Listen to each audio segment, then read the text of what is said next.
Hello and welcome to Varn Blog. And today I'm here with Jonathan Penton. Um, for those who know Jonathan in my circles, it's probably people who bought my book because Jonathan was the editor and publisher for my first collection. But I've known you now, God, 23 years. A while. Yeah, that sounds about right. At least via email, and then we've probably known each other in person for uh 21 years or so. Yeah. Um yeah, Unlikely Stories is 24 years old, so yeah, those numbers sound right. Yeah, I was not in the first batch, but I was close. Hmm. Um, so for people who aren't in the know, John runs a long running literary website that I have been a lot of things for. My first uh, my first non-zine although at this when you started this, the difference between a zine and a website were very minimal. But my Right. first non-zine poem publication that wasn't in that or like a high school literary magazine was with you. Um, and I was a columnist for you Hmm. for off and on for 3 years. I was your art editor for a little while, which was strange. Um, Yeah. Yeah, we actually have an artist as an art editor now, so that's good. um, and that was all. I think all that would have been between 1999 and 2009, and then I started publishing you again around 2016. Then I sent you my book manuscript a few, uh, probably about 6 or 7 months after that. Um, One reason why I wanted to talk to you though about all this is, in addition to having a mission to talk about arts on this program, which I actually rarely actually meet. Um, Increasingly lately, it's like, well, I was going to do this history thing and this economic thing, but there's this other dumpster fire now I have to talk about. So um, I decided to go ahead and do it anyway. Hopefully, we'll also get your partner on. She is the editor for Rigorous, which you are Technical director. tangentially involved with. You're technically involved with. Like, what do you do for Rigorous? I build the website. So yeah, so you're the website manager for that, Hmm. and Yeah, the only person who's not of color on the staff, and all I do is the website. It's entirely edited by people of color. right, um, and that is Roz and Hmm. JP, right? Rosalind Spencer and Kenning J.P. Garcia. That's right. Yeah. Um, so that's an interesting website too that I also would suggest people check out. The reason I wanted to talk to you about that is I think you came into kind of the internet as publishing and also kind of outsider art as a movement, um, when one was coming up and the other was becoming harder to tell apart from everything else. Um, Oh, I see. so this is not to insult outsider art. It's just it doesn't feel like there's an outside anymore. Like when you started Right. doing Unlikely, it was explicitly because you were publishing younger, interesting poets that you didn't think had any market, Hmm. and you were putting out political ideas, which now don't seem all that radical, but in the context Hmm. of the late '90s in the South, where we both were, very much did. Um, and This is going to be funny, but you actually published me back when I was a conservative. Right. Um, Or centrist, anyway. Yeah. yeah, yeah, something. It was so in that spectrum. I think you actually published me from moving from a conservative position into a centrist position into like a radical position by I think something that I wrote in response to the review of Naomi Klein's shock doctrine was by the time that I Uh, had been radicalized, and I wrote that in response to one of your articles. Not I don't think you, but an article published. I think by Vernon, actually, probably. I don't know oh, who else okay. would have. Brendan Fraser. Yeah. I wasn't going to Um, out you as a former conservative. You know, I was just going to keep that to myself. yeah, But yeah, but it's sort of a known commodity. is it okay? Um, so I wanted to talk to you about this. This came up a little bit when you were doing your 20-year retrospective in 2019 or 18. 18. Yeah. Um, what have you seen change since you started on Likely, both in the political sphere in regards to poetry? So, like, how has political poetry changed? And then how has publishing changed? So the obvious change is that the web was considered a fringe thing in 1998, and now it is the dominant stream of publishing. You know, print on demand publishing is now rightfully dominant among small presses. Every once in a while, you need someone who still confuses it with publish on demand, which would be vanity, and then we have print on demand, which someone like me just uses to um, a large scale zero graphic printer to print, you know, books out very quickly on the cheap.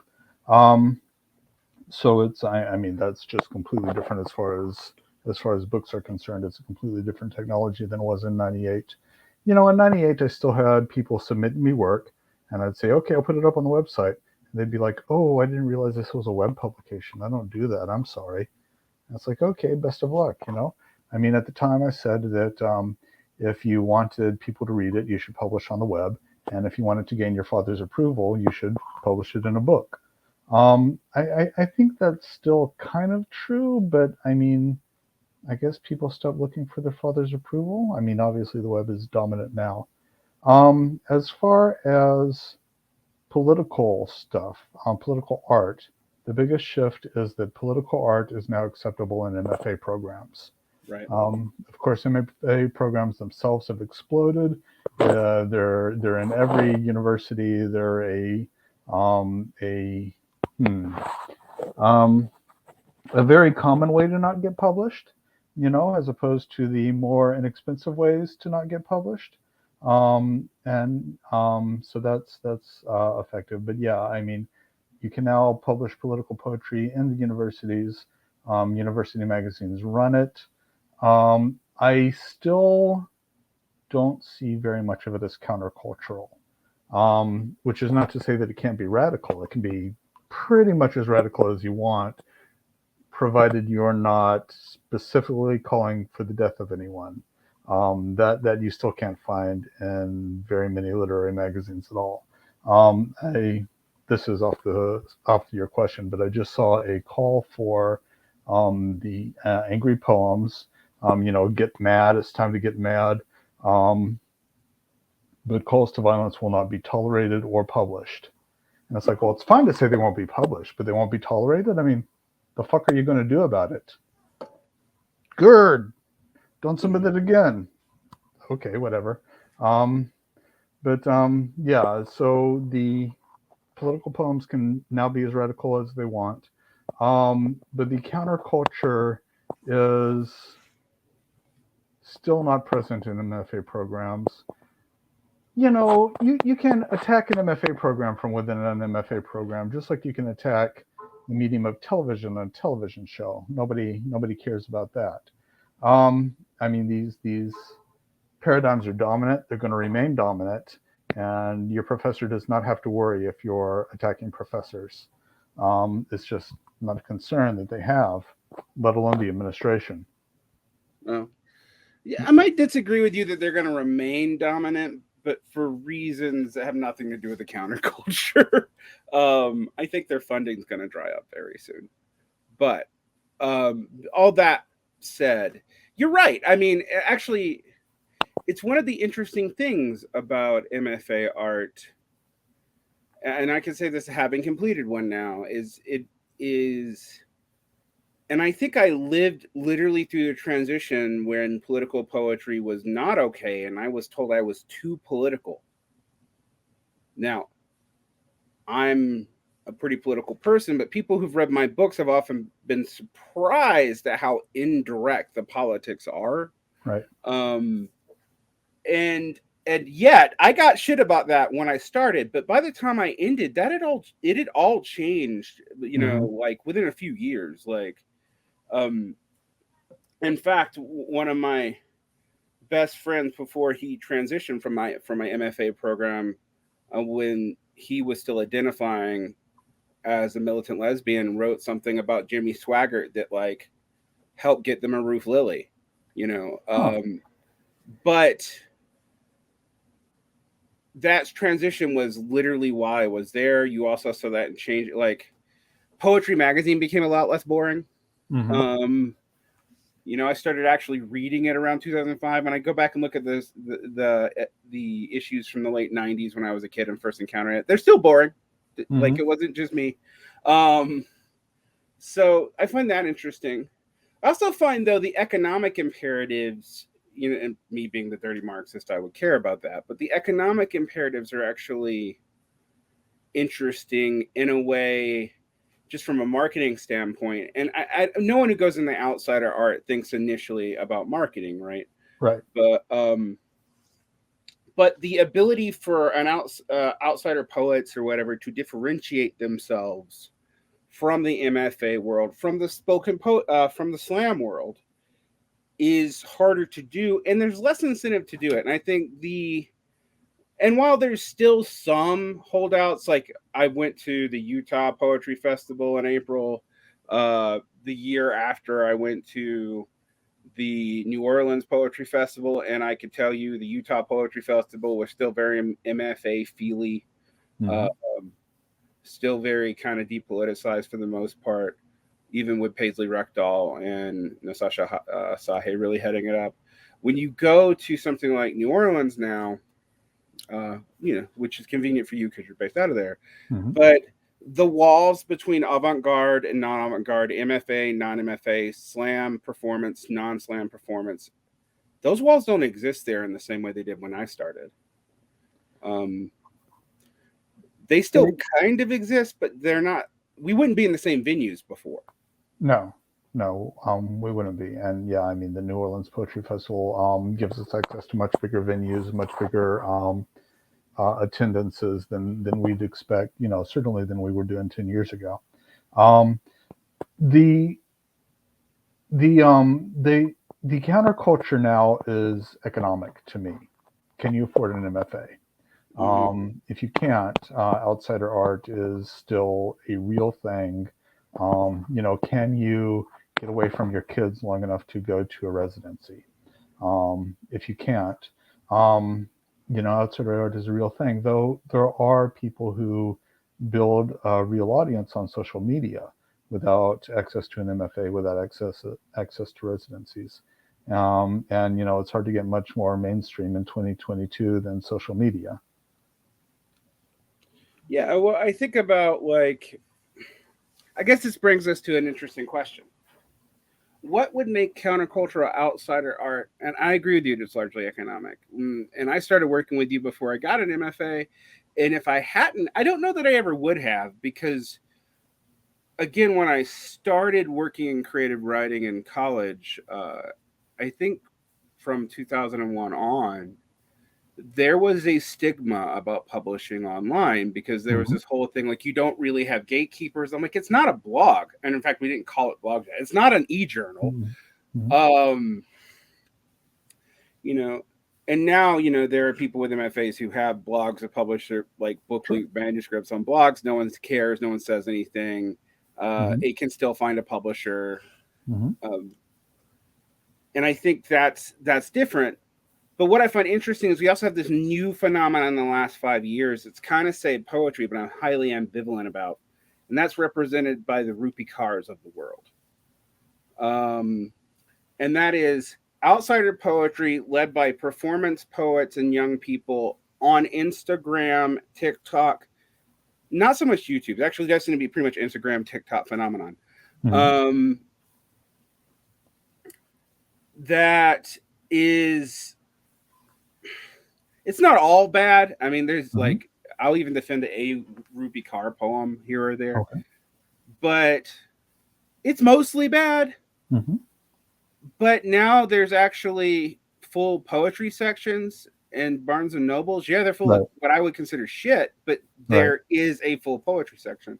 And Right. occasionally you could sneak in and you might find something outsidery, or you might find something MFA amongst all these Andrew McNeil. That's usually who publishes them. Mm-hmm. Uh, Sections, and then you have the spoken word circuit like Write Bloody and Button, who are kind of in between that world and the MFA world, but they seem a Mm-hmm. little bit more established. But you don't have to have a degree to work with them. Right. Um, and you could make connections in that world through something else. The one thing I will say about MFAs, as a publishing poet, it's gave me a lot of yeah, I know a lot of famous people now, but it Poetry has, famous though. yeah, poetry famous, which is like who cares, right? Right. Like one time on a date, I mentioned Andre Kudrescu, and that helped once. And I'm like, I met him in the bathroom in New Orleans in 2000. There you Um, go. Woo, like super useful date talk. Um, but what I have found lately is that my books do well for a micro press release book. Let's Mm-hmm. go ahead and say that. Like Yeah. none of my books are selling more than like 200 copies in a year. Mm-hmm. But for a lot of the presses I work with, that's more than what they're used to selling. My current book is already in a second printing, Cool. uh, which is cool. And I just have you on to brag. But I don't sell it from my arts crew at all. Those are not the people who buy my books. Like my friends from the MFA buy my books because we all buy each other's books because it's like Right. some weird loyalty ritual we have. Mm-hmm. Um, and I collect poetry books and I buy whatever I can afford at any given time. Mm-hmm. Um, but in general, uh, having MFA connections hasn't helped me sell poetry, Right. which is a weird thing because you're like, well, that's the only, like, for those of you who don't know what MFA is, like, other than workshopping, that would be the only reason to go. Particularly if you're not in an academic program, if you're just in a workshop only program. I was in an academic program, so there are other things I learned. But Mm-hmm. if you're in a workshop only program, it's workshopping and networking. That's all you're really doing. Mm-hmm. And if the networking doesn't work, what's going on? I mean, and I started realizing this when I have this like loyalty oath to like people from small presses. I always go and I review their book if I can give it anything above 3 stars, Mm-hmm. in good conscience, and I go and do it, and I do it to like everyone I read, whether I know the author or not. Where But do you then post them? Goodreads or Amazon? I post on Goodreads and Amazon, Okay. and I sometimes when I have my own literary journal, I post them there too. Right. Right. Um, I don't do that anymore. Sometimes I write professional reviews for Hong Kong Review of Books, but I really haven't done that in about 3 years. Mm-hmm. Um, Podcasting eats up a lot of time, and after poetry and a day job, that's pretty much it. Um, but what I started noticing is even award-winning books, like National Book Award-winning books, had no Mm-hmm. reviews. Right. Like Right. I'm like, no one's reviewing these things. No Mm-hmm. one's like encouraging anyone to engage with them, and you get the feeling that you're not just dealing with a closet art anymore. You're dealing with an art that's like literally just being done to perpetuate a job. Even if the artists do care Right. about the poems Mm-hmm. that, that they're writing, they don't seem to care much that people are reading them. So, Yeah. Yeah, well, that's an obsession that I think all poets start with, the idea that writing's more important than being read, and that obsession is encouraged by the MFA program. And I want to be clear, I'm not saying that obsession is wrong. I don't think it's bad to care more about writing your poems without really caring if anybody ever reads them. Um, it's it has its drawbacks, as far as a social movement, but like you say, there are poetry books in the Barnes and Nobles now. My theory has been that for everyone who reads any poetry book, that means it's just much more likely that they'll read my poetry book. Anytime a fan of poetry is established, they're going to branch out and read more serious poetry. Um, that could be entirely wrong. But I mean, it doesn't hurt me if people are reading crap Instagram and TikTok poetry in any case. Um, and like I mean that could reasonably be described as the counterculture, since it is an entirely outsider thing. Um, as far as MFA networking goes, it's a funny thing.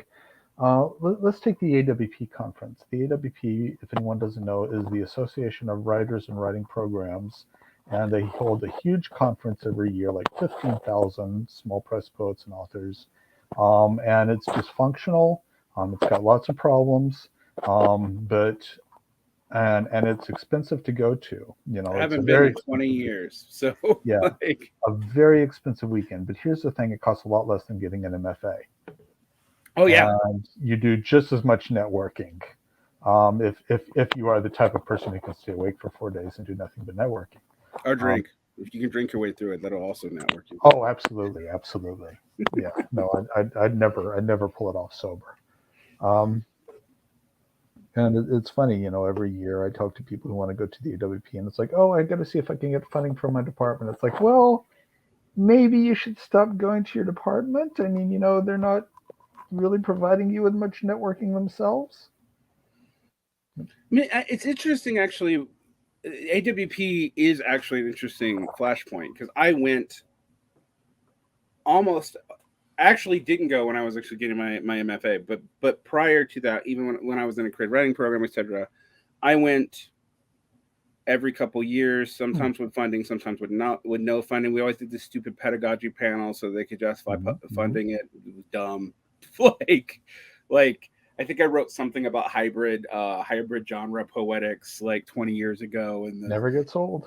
no, that one actually always sells at a Yeah, I've actually conference. submitted a panel for the 2023 AWP on hybrid writing and publishing. Yeah, I mean, it's just like you can always do that one. Hmm. I was doing that for the pedagogical standards. But one thing I noticed I think about a decade ago, is the people that I knew from outside the MFA world and the people that I knew inside the MFA world were increasingly in the same spaces. And there's like Right. three festivals, one of which I go to sometimes. That's New Orleans. Hmm. AWP, I'm not opposed to if it ever gets near me. Hmm. Uh, I didn't go to it when it was in Portland. I kind of feel crappy about that, but then again, I don't really care about Whitelandia. It was really tough there. Right. Right. Um, People who don't know my sarcasm, I was being sarcastic. Yeah, Um, that was an interesting year because we did really well. We had a lot of success. We did a fantastic packed offsite reading at a wonderful venue. And Rosalind did get more than microaggressions from the people of Portland. She got real racial aggression. I'm sorry, microaggressions are real, but I mean very obvious, very yeah, clear. You are in danger, sort of aggression. like Um, aggression, yeah, not not someone letting their subconscious biases show. Um, sure. I mean, yeah, and these I are think more conscious biases. well, I mean, these were threats. Mm. Um, From what point? I mean, one of the interesting things about Portland, and I think people who aren't from the area don't understand, other than the fact it's the widest, it is literally the widest major metropolitan area on the planet. It mhm. also doesn't have suburbs. So Greater Idaho basically goes right up to the city. Um, and so you have the scenario where you have, I like to call Oregon where white people go to retire, and Portland's where the liberal and leftist ones go, and Mhm. then Greater Oregon's where everybody else goes. And they basically stick. This is unfair, but in 2019, I felt like they were just stick fighting themselves into something serious, and we're now seeing something serious. I see. Um, but what I have seen is like they're like the hostility to people of color there is real and pronounced, and um I'm not sure it's just from the people from outside of Portland. I have Right. a feeling that it is also kind of low key inculcated in Portland hipster culture too. I don't think that the average resident of Portland has any idea how many active, aggressive white supremacists are in the city. I think that my friends in Portland live in very liberal leftist bubbles. The bubbles are all white, and they just have uh, no idea of what people of color in Portland are experiencing. I gathered that. I mean, I've had that in general response with people in Portland because I used to work with a guy who published out of Portland, and he would say Hmm. absurd things about leftists. And I realized, oh yeah, you're dealing with white leftists in Portland who are very insulated from like the entire world, Right. even more than say Bay Area leftists, Hmm. as annoying as they can be, are New Well, York they have people of leftists, color. yeah, Yeah. as annoying as they can be. But they do know people. They do have people of color in their midst. Yeah. They people also come from other places, so there's a lot more. Right. I mean, people come from other places in Portland too, but Sure. there's a lot more knowledge of the larger world, Hmm.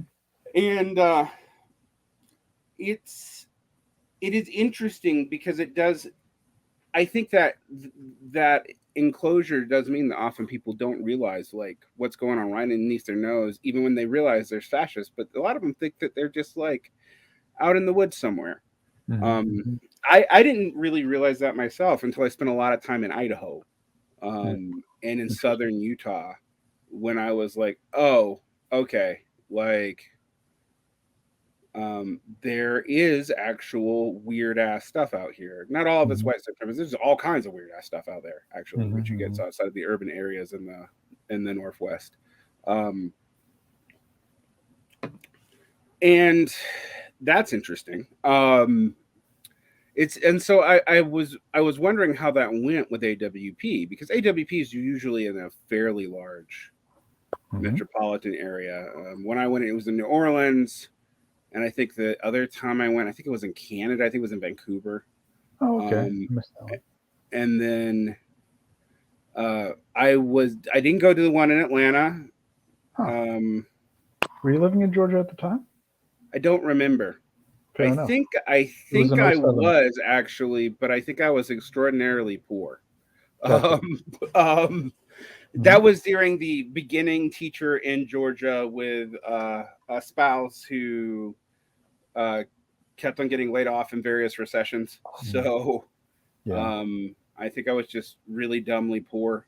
But I will second. You could do the networking and the exposure to new poetry uh, in a weekend at AWP, and then if you go to another conference, like say New Orleans is a big one, but even Hmm. a lot of there's a lot of decent regional conferences. Sure. Uh, Well, we you can plug the New Orleans Poetry Festival again. I don't mind.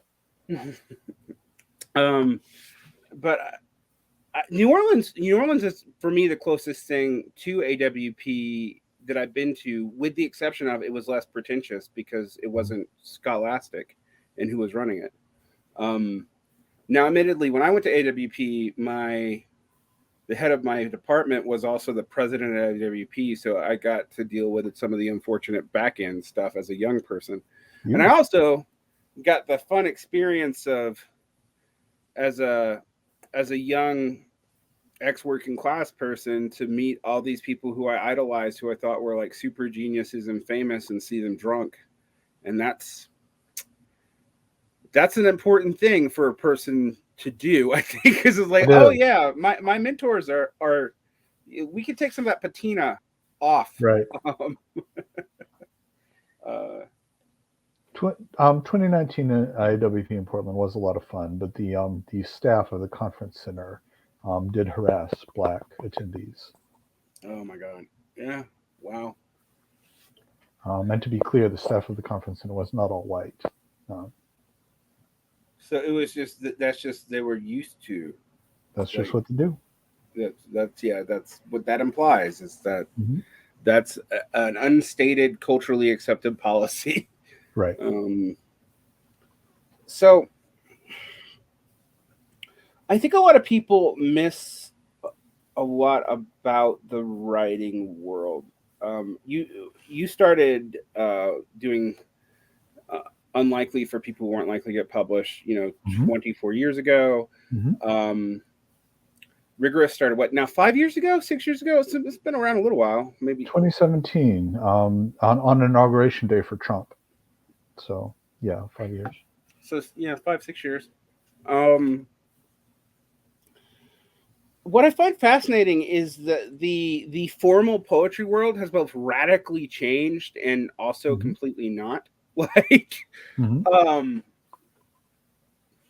one thing I can say that I see this as a good. A lot of people think that I'd be against identity politics or whatever in art, and I'm not. Um, is that I've seen a lot more books by artists of color. Mm-hmm. Um, are most of them still rich artists of color? Yes.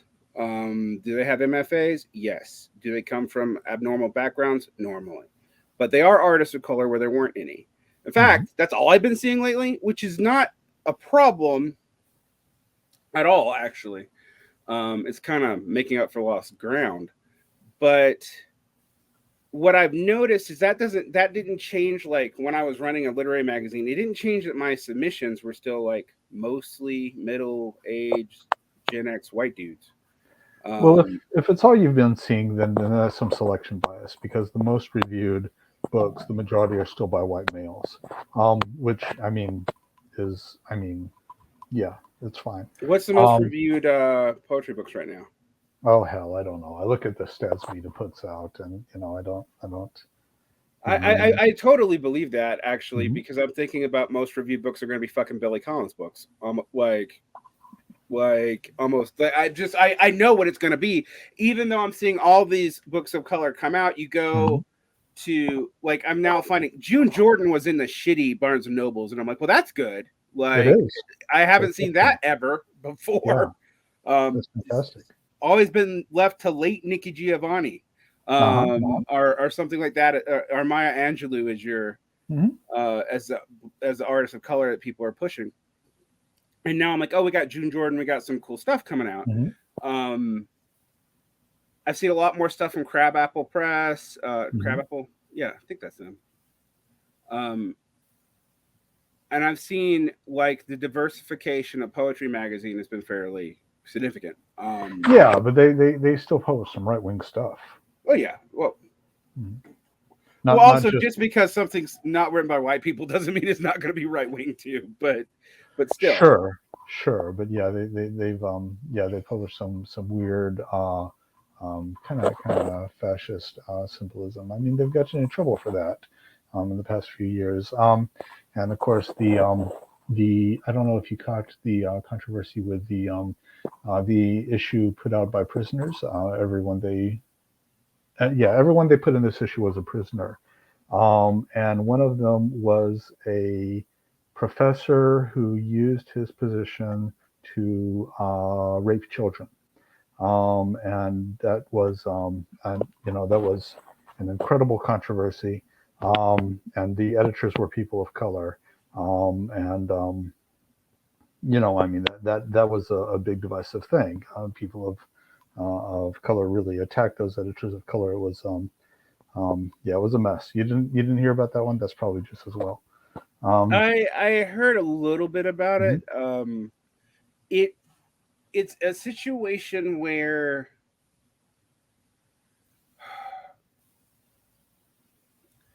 that one's hard actually because part of me is like, of course you shouldn't be publishing formerly privileged rapist. Mhm. On the other hand, I'm always like, if you're going to publish people from prison, you do have to deal with the fact that most of them have done things that, assuming that they're guilty, and you shouldn't assume that, but even beyond, most of the prisoners I did would admit they were guilty, and they've done some pretty Mhm. horrible shit, Mhm. and I would still probably publish them, but I think the context of that is difficult. Like, and I can see how that would be. I can see how that's a shit storm either way, Mhm. actually. Yeah. Um, but I remember when for me, it's always like I'm reading about. It's usually the New Yorker that I'm always reading publish Mhm. something that's like causing a huge controversy because the editors are I think mostly just tone deaf. Hmm. Um, uh, I you know the it did do one thing, which was to make out Albert Goldbarf less popular, Hmm. which I can't say was something that made me sad. But Right. um, and then there have been poets that I like that I've had to struggle with their politics. Like Hmm. Dean Young is a poet that I do like, but his politics are kind of sketch. I don't know. Um, so, I mean, that's not even dealing with the fact that like Ezra Pound's one of my favorite Right. poets, and Right. he's a Yeah, fucking that's a whole different fascist. level. Hmm.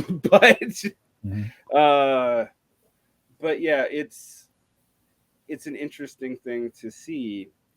Um, as you are continuing to run Unlikely, and you now are one of the longest standing literary internet literary journals that there is, and I can say this as a Hmm. person who did one for 7 years. It's hard to do. Actually, It it's is. hard.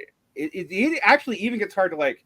I need to find new contributors. Like you would think that Hmm. wouldn't be difficult, but every now and then that gets like, okay, we gotta get someone new in here.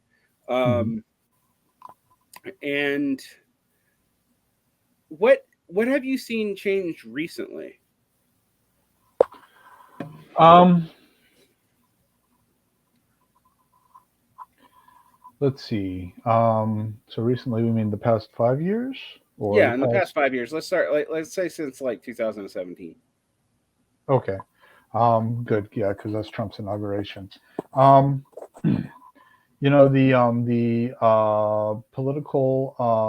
the popularity of political opponents continues to increase, and that's good because there was a problem.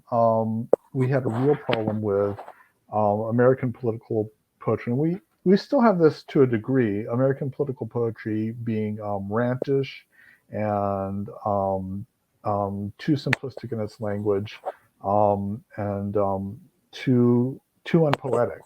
I used to say, oh well, um, take a page from the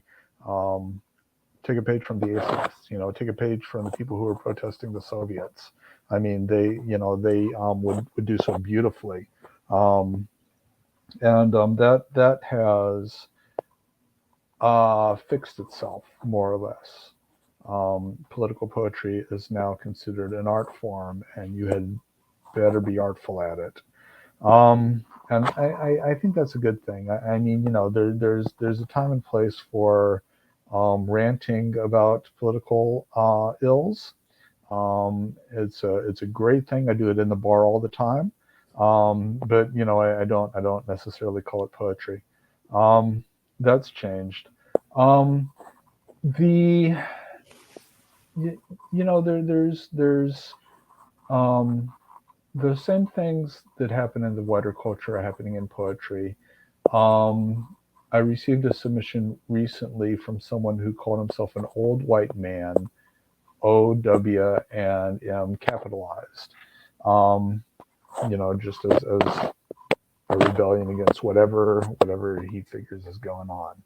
Um, at the same time, there are a whole lot more magazines entirely devoted to marginalized people of various groups. Of course, my wife's journal, Rigorous, being one of those, which is just open to people of color. There are many, many queer-only publications. Um, and now there's Spoonie Press, which, as far as I know, is the first publication to only publish disabled people. I could be wrong about that. But as far as I know, Spoonie Press is the first one, and it I just think came as a out. press, it is. I think it's not the first journal, but yeah. Um, it's interesting. That was something that I think in my early 20s I made fun of, but now I feel very differently about because I have seen just from being on the publication end of things Hmm. how hard it is. I mean, not just not even just with people of color. Like I think about the number of just cis white women that I've had to Hmm. really assure that I was going to not let people dox them from a poem. Hmm. I've had that happen 3 times. Interesting. And as a podcaster, I can also tell you, it is easy to get academic women on a show. Mm-hmm. It is kind of easy to get media figures who are female on a show. Mm-hmm. It is not easy to get anybody else on a show. And again, it's because of perceived and real internet harassment. Right. And so that's one of the interesting things about this time period. I think we see more female led poetry being published now than probably ever. I don't Mm-hmm. know. I mean, but I would suspect that. I need to go and actually check that on Verso. Not whatever Vita. this Mm-hmm. Vita, Vita. yeah. But I would also suspect that like harassment and stuff is Mm-hmm. probably worse than it's ever been as well. Sure. Sure. Um, the other thing is the number of people who won't take. I mean, for all of me making fun of like niche journals, I have been like, yeah, but a lot of people won't respect them. Like the number Mm-hmm. of people who will submit to you anyway, um, without even like a fig leaf of like I like to call the Elizabeth Warren claim of people of color, without even like something like that. Like it's just straight up like I'm ignoring that there is an identity poster here. One thing I think is I don't follow. so like you work with Rigorous. How many white people submit to that journal? Like So yeah, so some of them are clearly like we get submissions to rigorous from Eastern Europeans who clearly just didn't understand what we meant when mm-hmm, we say people of color. Then we definitely get white people. We get hate mail from white people. We got a former contributor to Unlikely who said that he was white and white is the super color as a combination of all colors. I defriended him on Facebook. So we got him.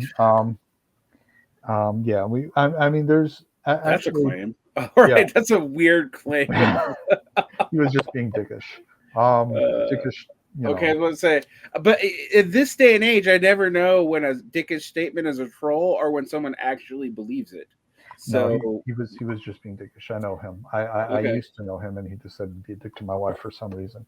Mm. But yeah, there's white people submitting every issue. That's actually one of the things I do that I go through and check. Yeah, make Um, sure I, everybody actually is who they say they are. I kick all the other white people out. Yeah.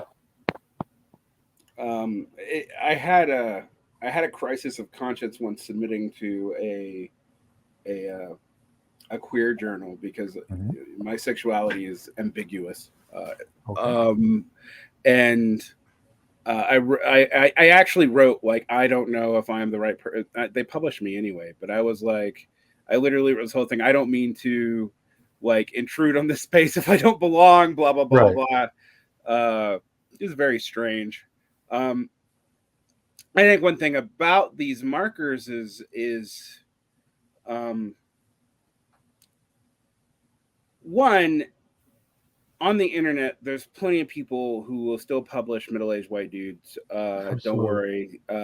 Hmm. I used to be one of them, Oh, I'm like happy to publish middle-aged white dudes. Yeah. and you are too. Mhm. Like Mhm. yeah, and as now a middle-aged white dude, Mhm. I am totally okay with that. I am also glad that there are more spaces like Rigorous Mhm. and Crabapple, um, just because, if for no other reason than like it's a different set of artists and poets and poetic traditions and Mhm. artistic traditions that if for selfish reasons I want to be exposed to because it'll help evolve my own work like and I would not have been exposed to them most likely with most of these artists with a few there are a few exceptions but most of these artists if there weren't spaces like this for them to begin in and that's what I think people need to Mhm. hear. Mhm. Yeah, people have all like there's been Nikki Giovanni's and Amiri Baraka's Sure. but even those people, if there hadn't have been like say a black nationalist and actually even the case of both those people, a communist press, Mhm. willing to start them off, Hmm. they wouldn't have been able to do what they did to become established and legitimate later.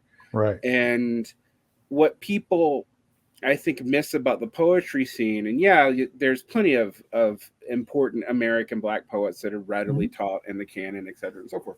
Um, Very recently. Very, yeah, very yeah, recently. yeah, yeah. Hmm. That's true. Um, but they are there. Hmm. They're there for a little while. I don't know if the stuff in Florida is going to be. They won't be there for a while longer, but they are there. The the complicated thing. I think one of the complicated things, and I've never talked to you about this, but I had this realization when I was teaching a class to high schoolers on middle mid-century poetry, and I was teaching it to a collection of high schoolers from all different kinds of economic backgrounds and a fairly diverse racial background of Salt Lake. With Salt Lake, that means there's not a whole lot of like African Americans, but we do have African immigrants and tons of Latinos Hmm. and whatnot.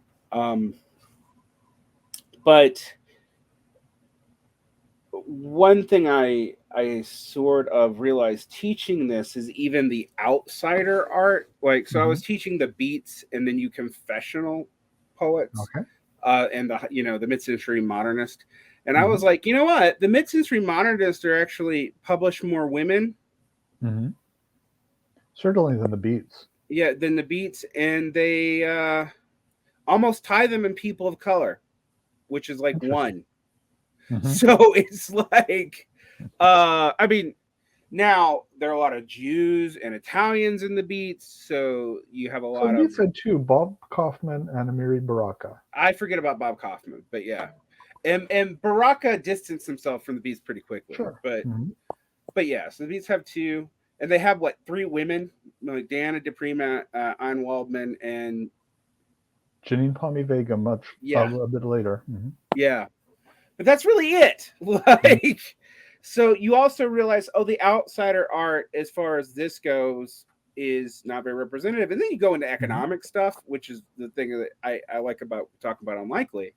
Hmm. Um, all the beats are upper middle class in their background, except for like two of them, and those are not the two most people read. Right. So like Burroughs was fucking rich. Burroughs was rich. Ginsberg was upper middle Hmm. class. Kerouac was middle-ish class, but whose politics are way more fucked up than people realize. Hmm. Got there. Yeah. Yeah. Um, I guess Filangetti is actually comes from a semi-working class background. Corso certainly did. And Corso did, yeah, Hmm. and a few others, but Hmm. a bit the ones everyone knows about immediately. Right.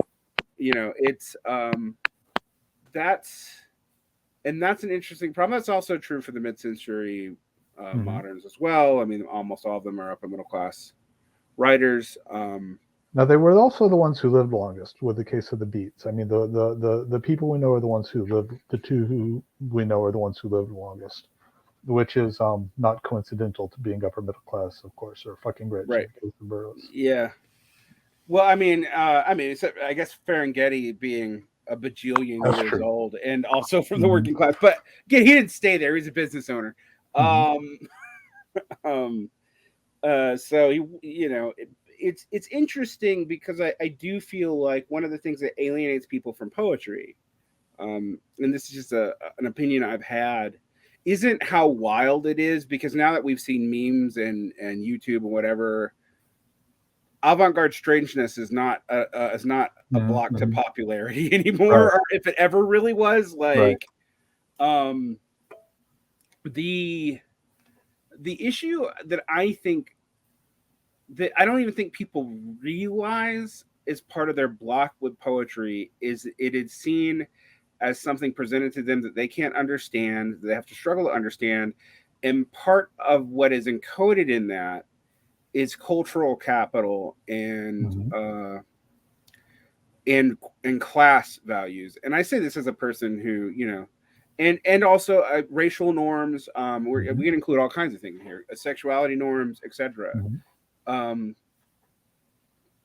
and I think a lot of people like they see the countercultural content, but then there's this they're hitting a wall of like they didn't have the leisure time to develop the references to understand this. Therefore, ipso facto, it seems it triggers something about them not, it not being for them. Um, Mm-hmm. I think about how much I love Charles Olson and Mm-hmm. how I would like never give that to somebody who Mm-hmm. Mm-hmm. was uh, even though I get stuff like that to people, but that in specific, it just takes too much knowledge. That knowledge betrays that you have time to invest in something like that. Mm-hmm. Um, and I will say these days, uh, on internet days, it is a lot easier to invest in something like that. Like you no longer Mm-hmm. have to have a highfalutin education to get a decent set of knowledge on the classics. There's podcasts for that. Yeah, just Wikipedia on one tab Yeah, while you read. I mean, right. Yeah, you can totally we've do all that done that. now. Mm-hmm. And I also think that may be why some of this stuff doesn't trigger people the same way anymore, Mm-hmm. because you actually can just, it's a lot easier to find the information. Um, you know, I was actually talking to my partner about this, and we were talking about when I started writing, a lot of people considered my poetry really difficult. Mm-hmm. Um, and that I don't get that complaint anymore. And I don't think my writing, I don't feel has become a lot easier to read. I think the ability to look up references and the patience for it, and the fact that it no longer requires a highfalutin education to do, Hmm. uh, is probably part of what's going on there. Um, I I also think the tolerance for the weird has been going up since the Absolutely. 1990s. Mm-hmm. So Yeah. um, I was going to ask you if that had changed, because one thing I could tell you is when I first encountered your website, I was a teenager, but Mm-hmm. like avant-garde poetry was not something that was readily available to me. No. Um, Now I don't feel like that's true. I feel like all of that's available to like all the time, and people have like I no longer Mm-hmm. get questions about why my poems are spread out all over the page anymore. Right. Right. Like it just doesn't happen. And that used to Mm-hmm. happen to people in MFA. People used to ask me that. Like, Absolutely. um, so has that changed? Oh yeah, drastically. I mean, when in 1998, when I found it unlikely, it was because there was absolutely nothing like it on the web, and no indication that there ever would be. Web magazines wanted to compete with print magazines, and I don't disagree with that. But they wanted to compete with the most mainstream conservative print magazines. Nobody was doing wild stuff. Um, Not supposed to say nobody when discussing your peers, but Very, there was very, a yeah. I mean, like there was a Agni bill. felt really, really transgressive when I saw it in like 2009. It's not the case anymore. No, and that's good. And I still have a very clear editorial vision, and which definitely isn't as unique as it used to be, and that's okay because I can only publish so many people. I mean, I publish writing 4 days a week most weeks, and I publish 3 to 5 books a year. So I get a couple of submissions per day, which is a decent acceptance rate. I'm getting 15 submissions a week and publishing 4 things. That's, Hmm. I mean, yeah, newcomers should feel free to approach me. It's a good acceptance rate. Then I get a full length manuscript, at least one a week. And, that's a terrible acceptance rate. You need to stop. You need to find somebody else to send your books to. I'm overwhelmed. I can't publish them. Um, so I mean, it's definitely a good thing if there are people with similar visions to mine. I mean, there are so many authors who fit into my vision, and it's good that some of them are finding outlets other than me. Many of them.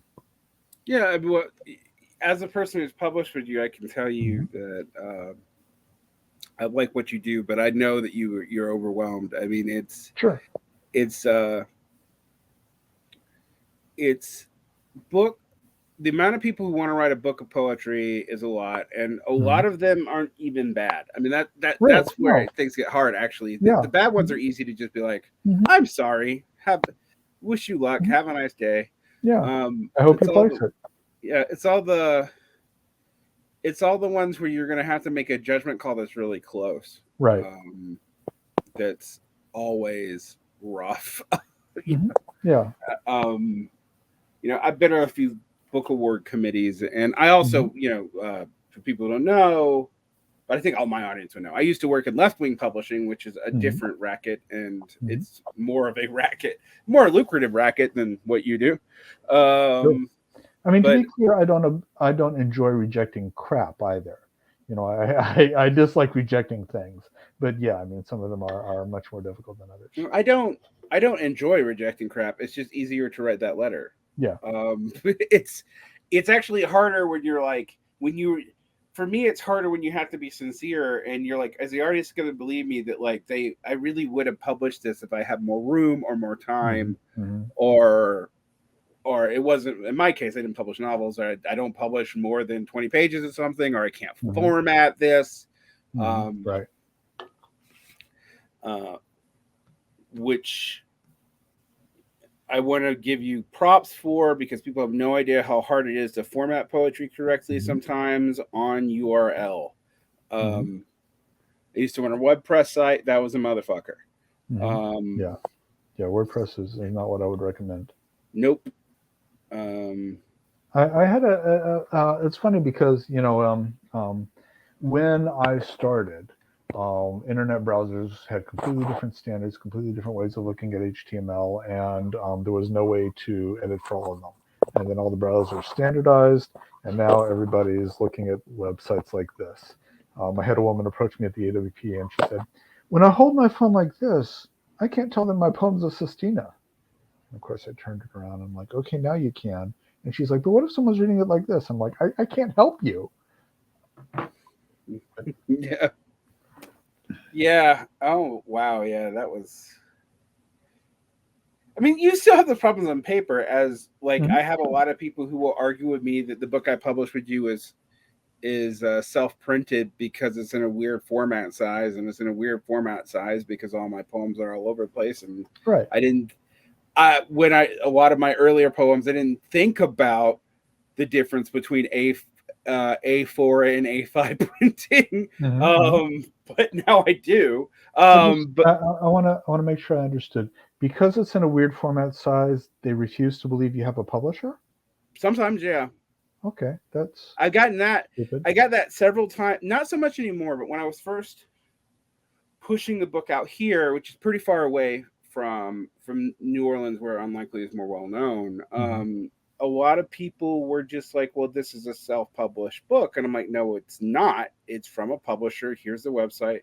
And then they're like, "Oh, but the size is weird. We assume that no one." I'm like, "One, okay, Wave Books publishes weird ass size They shit do. all the time. Way Hmm. weirder than mine, by the way. Hmm. Yeah. Like, so you can't really use that, but yeah, it's not Wave Books. Um, but it was interesting to see how much pushback that I still got.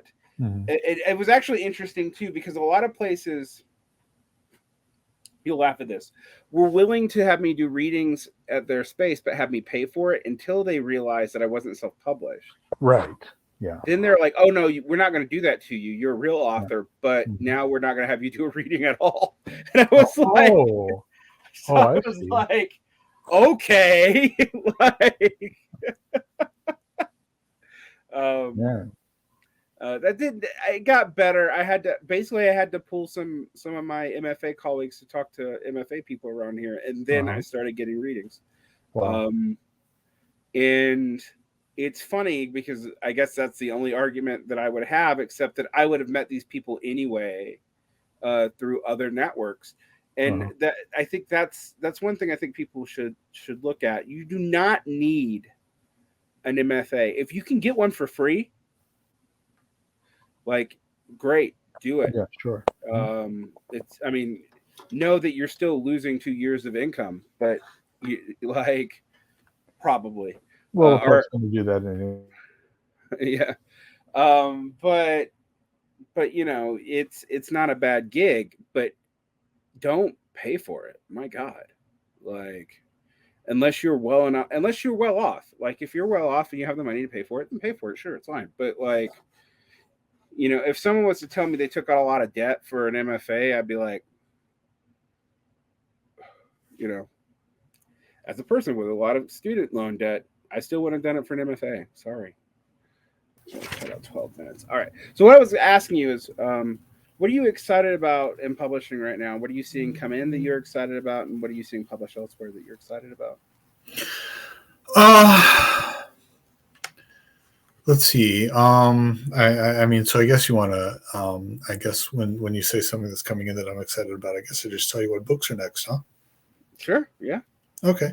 Yeah, right now we've got two books coming out of they're vaguely eco poetry. There's a lot of interpersonal stuff, but there's real running ecological themes. Trying to put them out at the same time in August, August-ish, end of summer, One of them is called Here, which is also a place by Mark Ducharme, and the other one is called Handling Filth, Simple Sabotage Field Manual by Jared Schickling.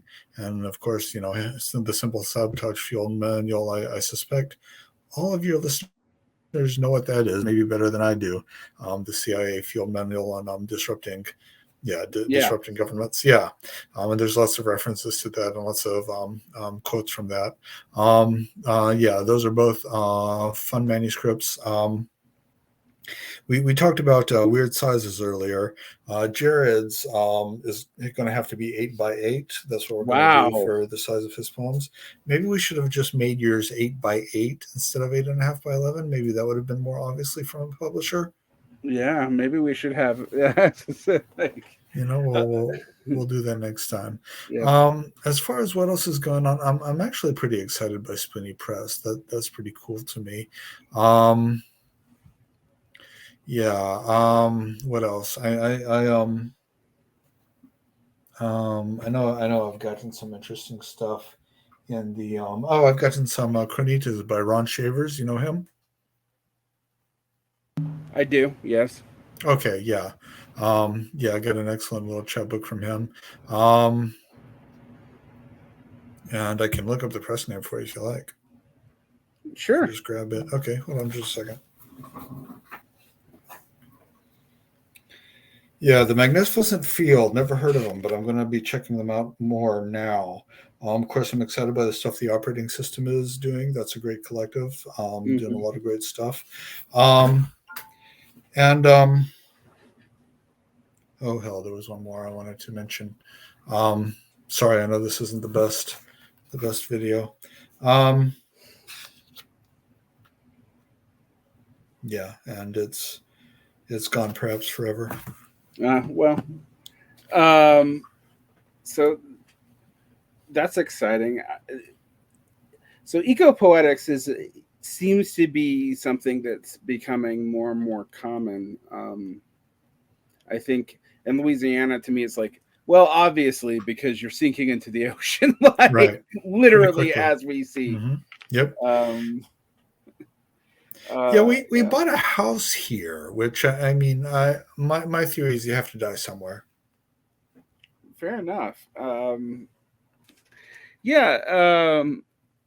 So I guess that kind of can take us to the political part of the situation. What's it like running a press in Louisiana? I mean, you technically have a Democratic governor.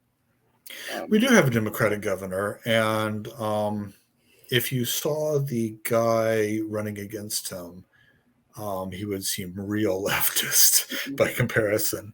It is very typical for statewide representatives to run on an anti-New Orleans campaign, and the Republican frontrunner was very devoted to that. We are going to punish New Orleans for existing. Didn't really couch the language,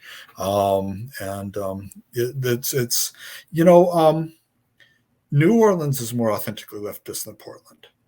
We were talking about Portland earlier, and New Orleans is definitely more authentically leftist. And of course, New Orleans is a black city, though, there's definitely a problem with gentrification, as there is everywhere. I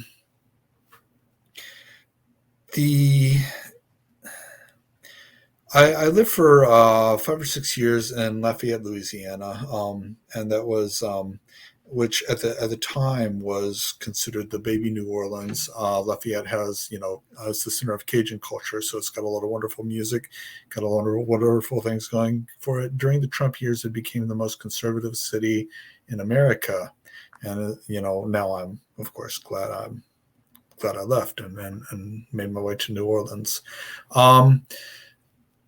Yeah, we have as you mentioned, an anti-choice governor, and we have a full abortion ban.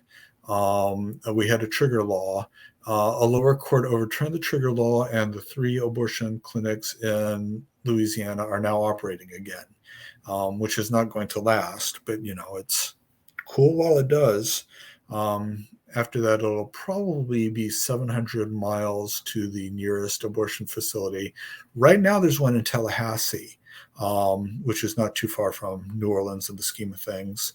And they just had that upheld by a lower court, saying that it could remain open. But again, once it gets to the Supreme Court, Florida's abortion clinics are likely to shut down.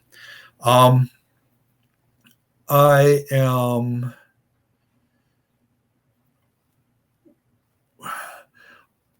Roz was at a academic convention when Trump got elected. I was at a bar in New Orleans, and it was it was traumatic for everyone, but it was it was a shock. I mean, it was a very, very strange night. I couldn't return to that bar. We were. I don't know if you'd call having Clinton elected as president a victory party, but even so, compared to the opposition, I mean, it's Trump getting defeated is always something to celebrate, no matter who's going to be in charge. I'm really insulated from a lot of Louisiana until there's an election coming up, until the state makes it clear that they hate New Orleans more viscerally than they hate liberalism. And of course, they don't know what leftism is. It's just not on the radar. Yeah, that's a bummer. Unfortunately, in a lot of purplish states, red states with high blue populations, this seems to be the trend. It's actually interestingly not the trend for Western states that are like completely across the board red. And I have been puzzling this out for a while. Some of it, I think, is that the incentive structure when you're trying to hold on to a contested state is to motivate a base, and it doesn't matter how vile that base is, because you're going to win on margins on a state level politics, because most people aren't watching state level politics. Right. And if you have a broad-based party that kind of runs everything, whether it's Dems or Republicans, they kind of are on autopilot in a different way. And so they're tone deaf and dumb, but they're tone deaf and dumb in a completely different, less antagonistic way. Because it amazes me that the purplish states are the southern states that actually statistically could flip soon. Are the ones where the most insane laws are being passed, the most aggressive laws are being passed. I mean, you think about Florida being now like ground zero for this, like, right, and stuff being tried out in Florida that, like, I'm surprised conservatives are even putting up with. Like, you have to present your political beliefs to the governor's office now if you want to work for a school system or a university there. I mean, it's like it's a thing, and it's wild. And conversely, I think what's been more traumatic for me, not that I wasn't in America when Trump was elected, so I don't have that kind of feel for it. I remember being slightly confused that he won, but also thinking it was probably slightly more likely than a lot of other people thought.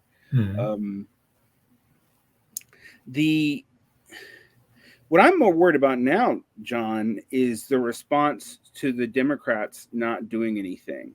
in Oh, sure. all this, like because I think we're going to get something worse than Trump, and I don't think we're going to get Trump again. Like, I think we're going to get DeSantis plus a whole horde of Cotton, Holly, people who are smarter, more competent, and are going to be harder to pin down on the stupid bullshit you pin Trump down on, but have the same or worse politics.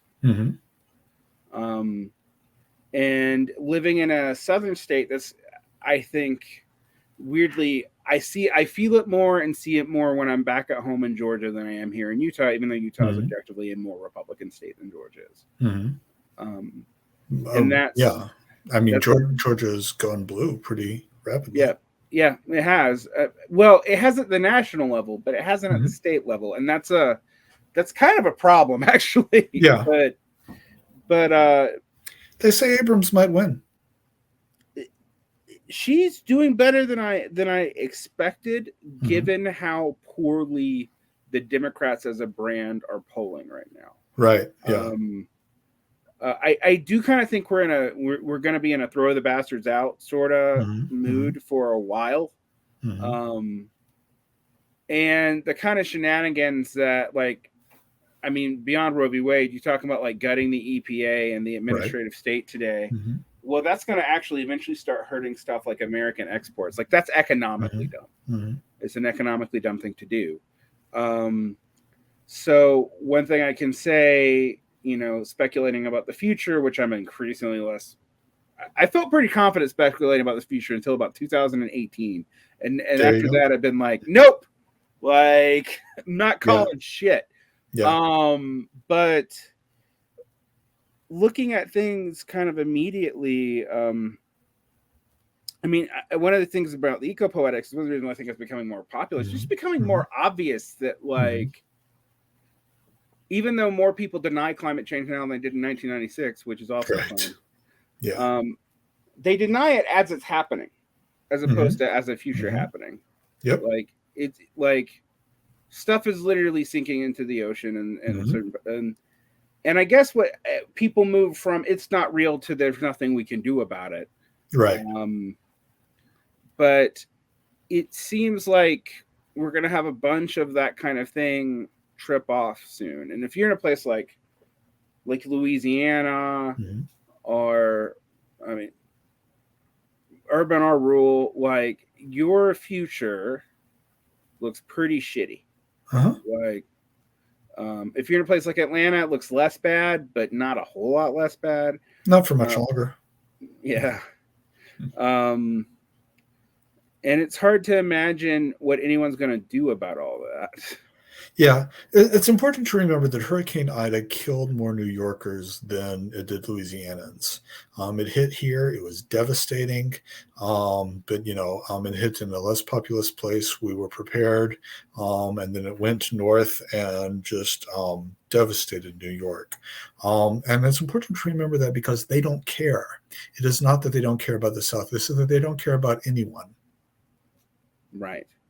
I mean, we've gotten to, for a variety of reasons, our political leadership does not seem responsive on one end and just seems utterly nihilistic on the other. It's hard for me to get over how people switch from please don't censor us, we're just conservatives on the internet, to we are not only going to censor you back, we're going to criminalize certain things that you are. We're going to do speech codes that should not, under normal stare decisis, stand up. We're going to expand state-level bureaucracy to interfere in people's lives directly and in their personal beliefs. And we're going to complain about indoctrination while doing it. So, I mean, the thing that was you come to deal with conservatives is, and I will say I know a lot more people from our region of the country who are aware of this now, is they don't mean shit. Like, they don't believe in anything. Right. But like, right. It's not even just like market principles they don't believe in. Like, there's no evidence they believe in the religious shit either. And in fact, one of the ironies I've been hearing about people is everyone's been talking about the rise of the religious right. And I'm like, the religious people are kind of gone. Actually, people aren't going back to church. Like, that's I a fig disagree. leaf. I think they believe in the book of Revelation. I think that's the only book in the Bible they believe in, and they believe in it passionately. I think they believe in, I mean, of course, that's the entire reason that the right supports Israel, because Israel has to be a state in order for the Battle of Armageddon to happen. Armageddon specifically, I forget what it's called in Hebrew, but Armageddon specifically has to be Jewish Megiddo. controlled. Yeah. Mm-hmm. Yeah. I mean, that's, I met a that's what they teacher believe in. once who explained that to me. As a person of Jewish heritage, I was surprised. They're Mhm. like, "Oh yeah, we love the Jews because we need the temple to be rebuilt so the world can end." Mhm. And I'm like, And all the Jews can go to hell. "Yeah, that's great. Thanks." Mhm. Um, uh, the It's interesting though because at the same time, um, I would say casual anti-Semitism has actually seen a pretty significant uptick. Uh, Absolutely. um, in a way that I don't remember as. I remember when I was real young, Mhm. like in the '80s, but I don't remember it in high school and whatnot, or even Right. when I was started as a teacher in the mid-aughts. And I feel like something changed around Mhm. 2000 and actually around 2010, 2011. But Mhm. Okay. but I don't know. You mean you're more obviously Jewy than me, so Am I? I don't know. I mean, I feel like I can pass either way. Uh-huh. Like I can, if I say I'm a goy, people like, oh yeah. If I say I'm Jewish, people like, oh yeah. Well, if someone Um, tells me I don't look Jewish, I tend to explode. So, I mean, there's that. well, yes, but you also do look Thanks. um, like almost like I'm like, huh. It's like you have inner New York City, like former, like 2 generations removed from vaudeville genes or something. But It's funny but yeah. because my ancestors went from um, Lithuania to London to Atlanta. They never hit New York, but Interesting. yeah, it's So still Lithuania. Lithuanian. So you're still Ashkenazi though. Oh yeah, Oh, yeah.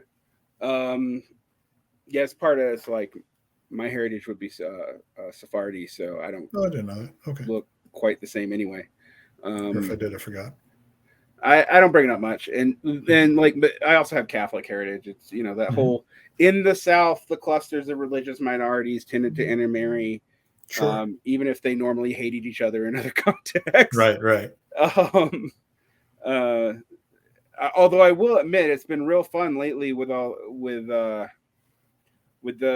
presence of Catholic intellectuals in the conservative movement. Being kind of the driving forces behind a lot of the intellectual justifications for what's going on, Yeah, which that's is weird. also hilariously weird. I mean, like Mhm. I noticed it years ago because I was like, wait, when did all the conservative justices become Catholic? Mhm. Like, and that was um, before the Trump batch, and with the Trump batch, I think you got one Episcopalian and 2 more Catholics. So it's like, um, I laughed. I was like, there's like only one Protestant on the Supreme Court. That's kind of Right. hilarious. Hmm. But I have found that that's like an interesting rift because that's not my experience of like Catholics. Most Catholics don't really care about Mhm. like stuff like the church's teachings on abortion. I mean, they kind of do, but not like really. Right. Um, but what I find interesting about that, it's also interesting to like read and have Protestant governments talk about reversing stuff like birth control, Mhm. which is historically not something Protestants have been opposed to.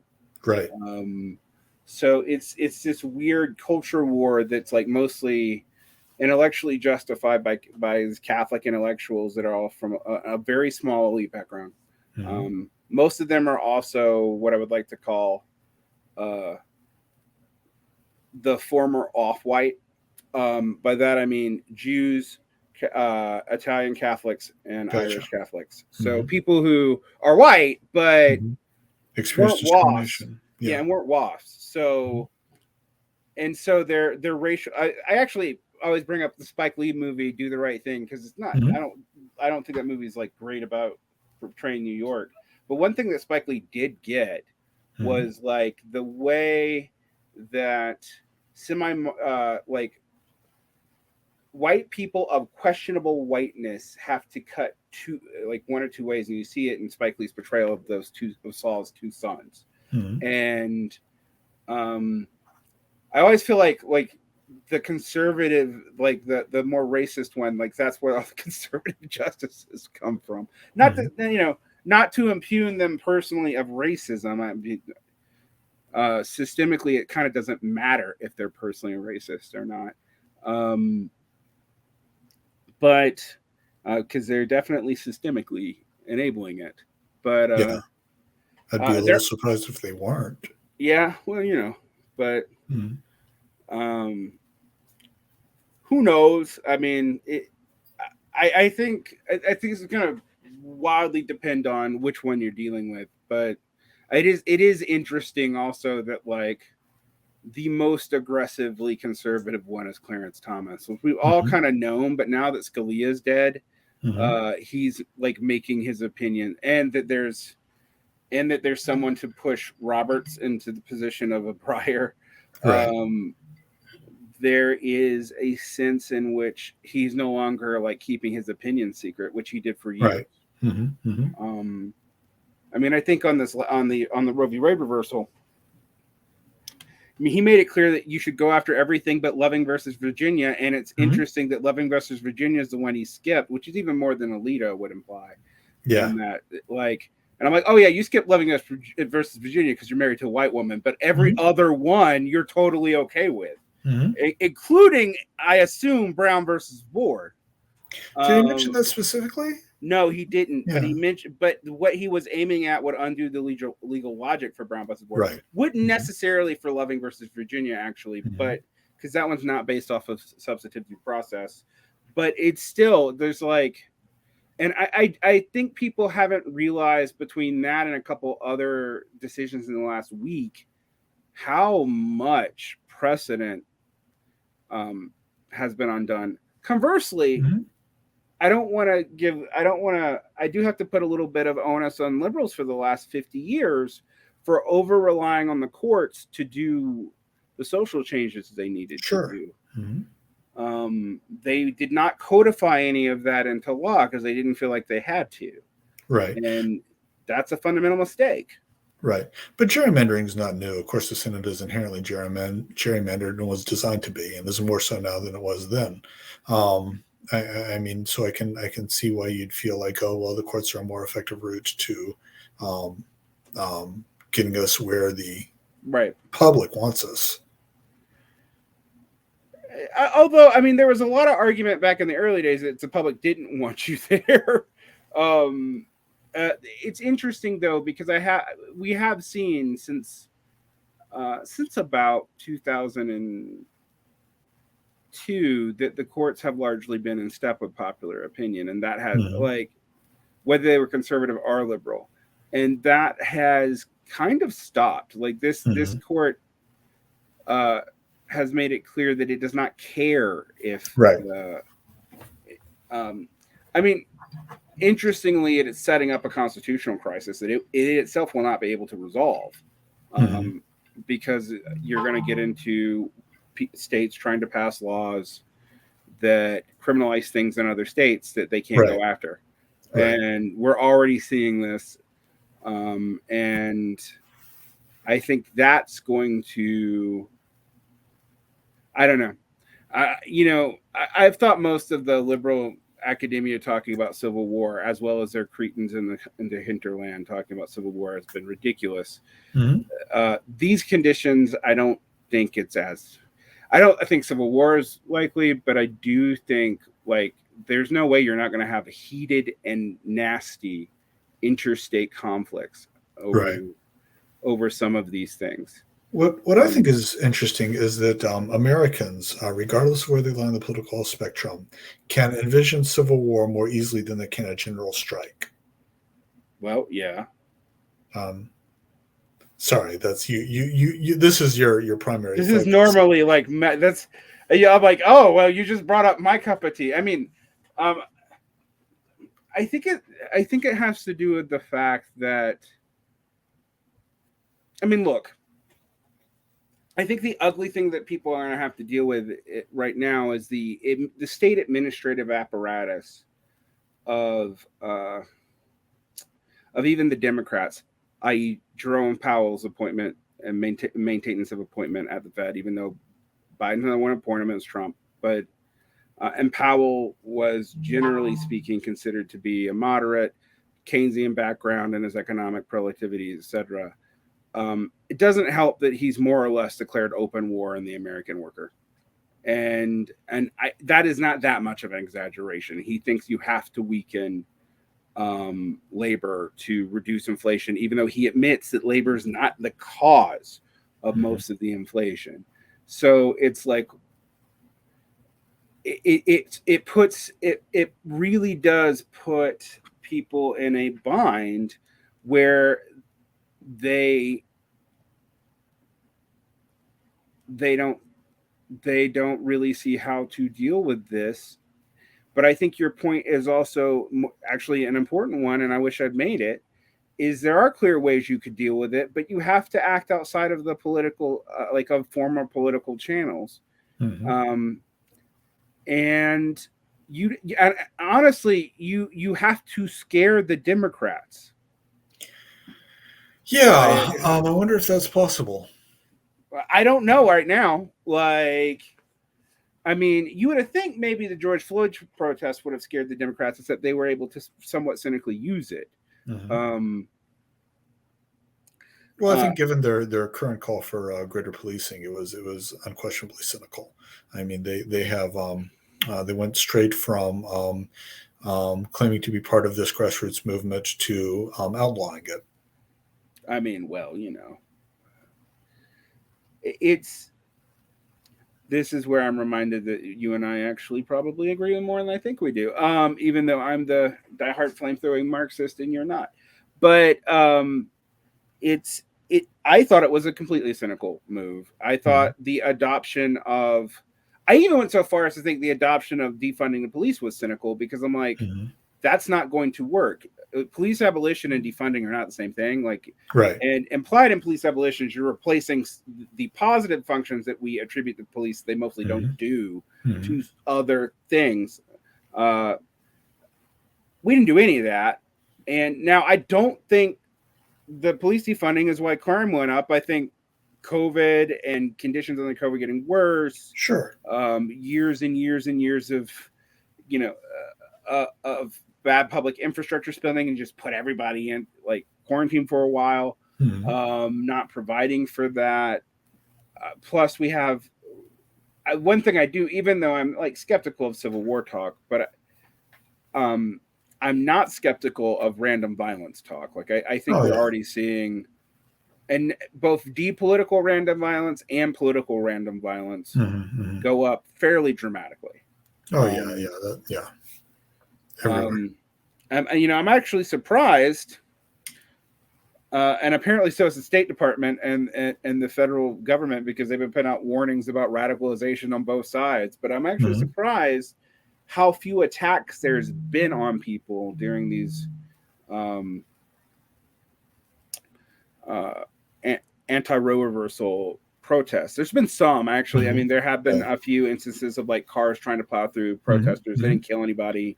And of course, the LAPD is cracking down. That's what they do. That's what they do. And it's going to be interesting to see where this goes. And yet, I'm also with you that I think the Democrats' use of, the way they ended up ultimately using the Floyd protests seemed to have been pretty cynical. And it's what I think is hard. I think what people get stuck with is people have a hard time imagining what it's going to take. Particularly when I listen to, you and I both move in Twitter world, and we don't move in the same Twitter world. But I did see this immediately blaming of people to the left for why the Democrats couldn't do this in around 2016. And I'm like, well, that was whether or not you're right. And I actually don't think you're right, because I think if Hillary Clinton had won, the Republicans probably would have kept the Senate until 2020. And furthermore, they would have just not let any of her nominees through, and it would have been like it probably wouldn't have been as bad, because you would have gotten the Roberts slow reversal of Roe, but it still would have happened. You, like, to avoid this happening, you do something in like 2007, 2008. And again, but talking about that now, who the fuck cares? Like, it's already happened. Like, we can shame people about their voting preferences, many of whom weren't even able to vote yet. But that's not really going to fix anything for you, right? And that's where I'm very interested in where people are going to go, because the one thing I did notice is there's people like me calling out the Democrats all the time, but I started noticing fairly prominent Democrats calling out the Democrats on stuff. Like I saw that interview where the reporter was pressing Kamala Harris about, why aren't you doing anything like at all? Like we don't see what you've done at all. And so it's hard to imagine where they're going to go. Hey, Jonathan. Did you hear that? Yep. Oh, okay. All right. Oh, he saw him online. Okay. Okay. So where they're going to go with all that, and in states like, I mean, we have Biden today, I think, was appointing a judge that's pro-life as some kind of deal with Mitch McConnell. We have the DNC still feeling like it needs to support some pro-life. Your governor had two people from Louisiana on recently, so I've talked a lot about this governor, but also like that Democrat in South Texas who's getting primaried by a progressive, and it looks like they're going to both lose anyway. It's hard for the national Democrats to come up with a compelling argument for what they should be doing, particularly when they're not willing to even do what FDR did and piss people off by threatening the courts. And like what FDR did failed, kind of, but it actually scared the court into not being quite as aggressively undoing the New Deal by judicial fiat, because they knew it was an actual threat. And now there's nothing. Like they're not going to do anything. And in fact, I was reading an article today where the Biden administration's primary concern is like, well, people might not think the court's legitimate, so we have to what? Yeah. Like, anyway. So yeah, so the politics part of this is less hopeful than the arts part. But I did think it was interesting that that you talked about your perception of our different political beliefs. I don't think they're that far apart. Of course, you're far more educated in as far as theory goes than I am. But I think that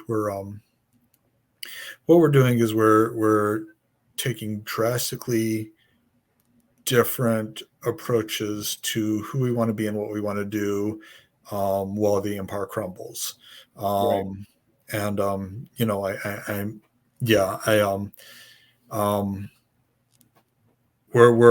think we're both actively protesting against the situation, just have wildly differing views of what that protest should look like, at least as far as our own lives are concerned. It's probably true. I don't know.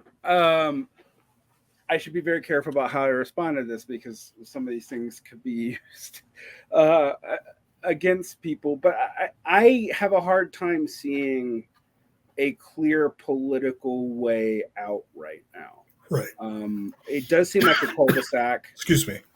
And it seems like it, unfortunately, it seems kind of like an unnecessary one that is created from the fact that even though the Democrats are more ideologically unified than they historically actually have been, I mean, the Democrats are a weird coalition and always have been, that it still only took one or two people not being on board to totally mess up their plan. And while that's also been true for the Republicans, it's not true in the same way. Like, Right. It's not true to the same extent. And it's also clear that whether it's Mitch McConnell or whoever, the Republicans have no problem playing the rules of the game dirtily, and the Democrats seem to have a fetish for losing nobly or something. I don't know. Like, the cynical part of me says it maybe like they get more donations during opposition years than sure. Know, I don't know what I think the reason why is. You know, I go back and forth. Yeah, and so I would say we spend different. You're more invested in art. I'm still pretty invested in art, but I've done this political media. You don't spend as much time getting mad at other leftists as I do, which is probably better for your health. Probably. You get mad at poets, so I do get mad at poets. Though I've gotten pretty good over the decades at not holding grudges. I like to say that the goal is to be more hated than hateful. And you know, I've gotten good at just getting mad for short periods of time. I mean, I do kind of miss early unlikely stories, like mixture of political and artistic rants that would begin back when it was less rolling, when you would actually kind of do issues. Like, your rants were both hilarious and almost Lewis Black like. Oh, thank you. It is interesting to see. You know, you're a Gen Xer. I am a whatever the between space is. Some people say Zennial or whatever, but it's been interesting to see the ranting kind of stop, but the politics actually intensify. In the case of yourself, but I think one of the things I realized is Generation X has a bad reputation, deservedly, for being kind of reactionary. Now, I will defend why, like, in my grand scheme of things, like, the Democrats really sucked. It really sucked in the 90s, kind of the way they really suck now. The Soviet Union fell apart and seemed utterly corrupt. China seemed to be completely communist, so it didn't seem viable. What are you going to stand the DPRK? I don't think anyone's really going to try to defend that, particularly in the 90s. Horizontal anarchists, even when they're right, seem to be annoying. I often agree with them and still like, oh God, these people. But what people who that has to be understood about Gen X is there's like 8 of us. Yes, that's also true. There's also only like 8 Zennials. I mean, our Zers that we've all become. Zoomers that we've all become fascinated with, because they're your kids and there's not many of you, so there's also not many of them. But yeah. But it does seem like if I was going to look at the average reactionary right now, they're not going to be boomers and they're not going to be millennials. They're probably going to be, and some of that's age. I mean, like some of that, like I'm not attributing all that to generational politics. Some of that, I think, also is that millennials and Gen Xers have a different relationship to their declining status. And both of them, as generational courts and advertising or whatever, have been told accurately that they would not reach the lifestyles of their boomer and lost generation, not lost generation, lost generation, forgotten, silent generation. The lost in the silence, their names are too damn close. but the silent generation, we wouldn't live up to their lifestyles, which is true.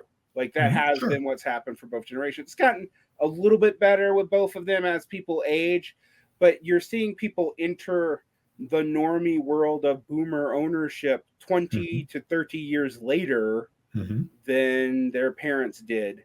And as I like to point out, I had to move up 2 whole social classes to maintain the lifestyle of my parents. What's fascinating to me is that when I was a teenager or in my early teens, this reality was the primary source of income for every news station there was. They bettered it endlessly. They talked about it endlessly. Whenever there was a slightest lull in news, they were back to this generation will not achieve what its parents achieved economically. And so many boomers just don't remember that being part of the discourse at all, because that was who was watching the television. It is fascinating how that's been utterly dropped. It seems almost like, one thing that I like to tell people who complain about Americans' obsession with generational politics, and I was like, in most places, generational politics really is bullshit made up by advertisers. But in the case of the United States, that brief period of post-war boom that the younger silent generation and the boomers enjoyed made them the richest generational cohort on earth ever. That is weird, and that's actually kind of unique to. It's not just unique to the U.S. This is also somewhat true of Europe, but it is a mostly U.S. and Europe and Canada thing. Like, it's not true everywhere else. And it's more true in the U.S. than anywhere else, where not just do you have the wealth disparity, but the wealth disparity is so generational. And it leads to weird shit like people, this is me fighting post-leftists who are like, well, only 40% of the population has degrees. And I'm like, yeah, but you're including the entire population, including a huge section of boomers who don't have degrees because they didn't need them, but they made the same money as the people who do. So are you arguing that, for example, this will be brought out? It's like, oh, you're not going to have the working class pay for whatever. And I'm like, the working class as you define it is 13% of the population if you're excluding all non-productive, non-physical labor. So if you're just limiting to traditional blue collar manufacturing and logistics around manufacturing, it's only 13% of the country. Well, that's a bizarre way to divide anything. They're not. I mean, they're not doing it by income. No. Okay. No, because the income hurts their argument. I imagine so. Because you start arguing about, well, you hear people talk about the PMC, and then everybody's got a degree as PMC, and then I'm like, well, then why is 1/5 of the degree holders in the same category of poverty as everything else? Right. If you divide who's a worker and who's not based on education and not income, actually, I don't even define it by income. I define it by relationship to production. This is a difference because I'm an analytical Marxist. But like either way, going off of like some weird cultural notion based off of what labor looked like before anyone actually who would really be involved in this was alive. That's the other thing. Like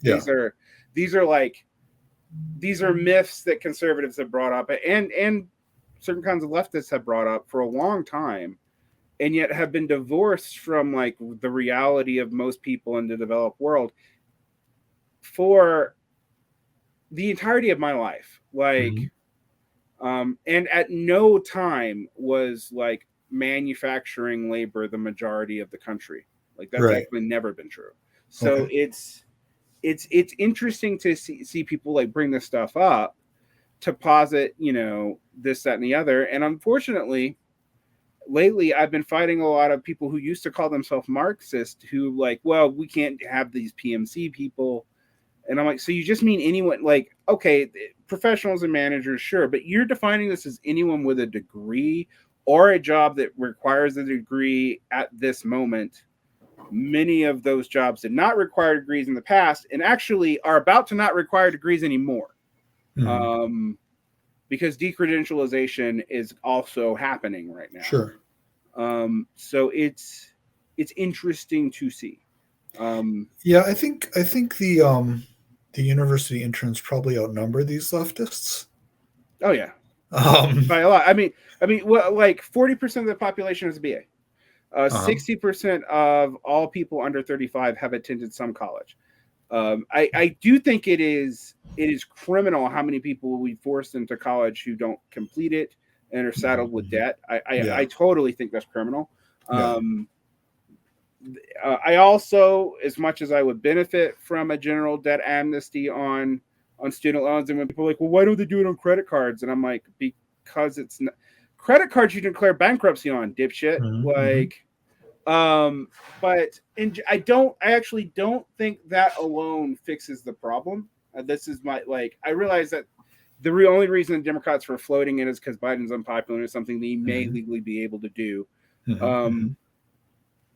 But it doesn't actually fix most of the problems of the student loan system. Right. And it doesn't fix the fact that we've been shoving people into college who probably shouldn't need it. But blaming college graduates for that is weird. But boomers do it. And I forget, boomers don't realize that, the job that you have, and I literally can think about this when I worked at Geico 20 years ago. My manager did not have a degree. He came in in claims with a high school and worked his way up. Nobody under him could do that. Everybody under him had to get to go up one step, they had to get associates, go to another step, they had to get a bachelor's. And so when I hear a lot of boomers talk about things, I'm always like, you don't even know how much credentialing it takes to get the job that you got because of where you were in the beginnings of the economy. And it wasn't because you need this. No, people actually don't need the skills that a lot of college teaches you. That's not why. That's actually not why employers were ever doing it. It was an arbitrary sorting mechanism to get rid of demotivated people. And also to later on, probably to make sure people had debt so they couldn't just quit. So, I mean, it's a weird thing to see that. But that dialogue, when I talk to people of my parents' age and older, they seem to just be clueless about that. I literally had my ex-wife's dad got mad at me once because I was like, look, you can make $80,000 a year as a high school dropout with a little bit of military experience, but no one younger than you can. That's not available to them. Your pathway to your way of life is not available to anyone else. Well, he was angry because he knew that. Yeah, probably. Yeah, and he didn't like being called on it. But I did not win him over. I'm sure. But it's something. It's interesting to see because I every now and then to get the id of the country, I read the comments on newspaper articles, which is that is not a rational space. You don't get good information from it, but you do see where the id of a lot of the country actually is, because okay, what dangerous nihilist troll who doesn't censor themselves is going to respond to a newspaper article? That's probably what a lot of people are thinking. They're just smart enough not to say it. Newspaper trolls almost are always going to say it. So it's interesting because I have seen that, and you can inevitably you look at the age like, oh, this is a fucking boomer. That's why they don't know. They just and it seems like you're implying it's willful, not knowledge. It's just I'm going to ignore conditions that are disfavorable to me. Well, I think there's two things on that. First off, when I was a child, I was being bombarded by this information. When I was a young teen, I was being bombarded by this information that escalating economic situation of America was unsustainable and was about to collapse. And the second thing is, we know not all boomers experienced this. We know, I mean, the great joke is, why are boomers all such assholes? It's like, well, because the good ones died. Yeah, I mean, that's just a real truth, though. They either died in Vietnam or they've died of because life expectancies for poor people have been dropping for the past 7 years. So, you get rid of basically the good boomers are dead. That's a joke, but it's not that much of one. It's an exaggeration, but yeah, I mean, it's not without its. Yeah. And when I talk about these generational, a lot of people are like, well, I'm not like that. I'm like, I know plenty of boomers who lost all their money in the fucking 2007, actually. Right. And they're definitely losing it now. And there's plenty of people who are old who got screwed, and particularly in redder states. I would even go there's a reason why this resentment has more purchase there. I think the thing that I've been struggling with about it, it's like, well, what do you do with that? Because on one hand, I no longer can say to people, well, why aren't you voting your interest? Because if I'm really honest, I also don't really believe the Democrats are going to do what they say. Sure. So, my interest in voting for Democrats is pretty much only defensive and negative partisanship. And that's hard to even get me motivated about. Sure. On the other side of that, though, you have but what is motivating these voting patterns? And one thing I can say, and I say this as a Marxist who thinks class explains a lot, class is actually not a good predictor of how people are gonna vote. The one thing it is kind of a good predictor of is poor working class people don't tend to vote at all. Right. And and I think that tells you a lot, because that's actually historically kind of a post 70s development. But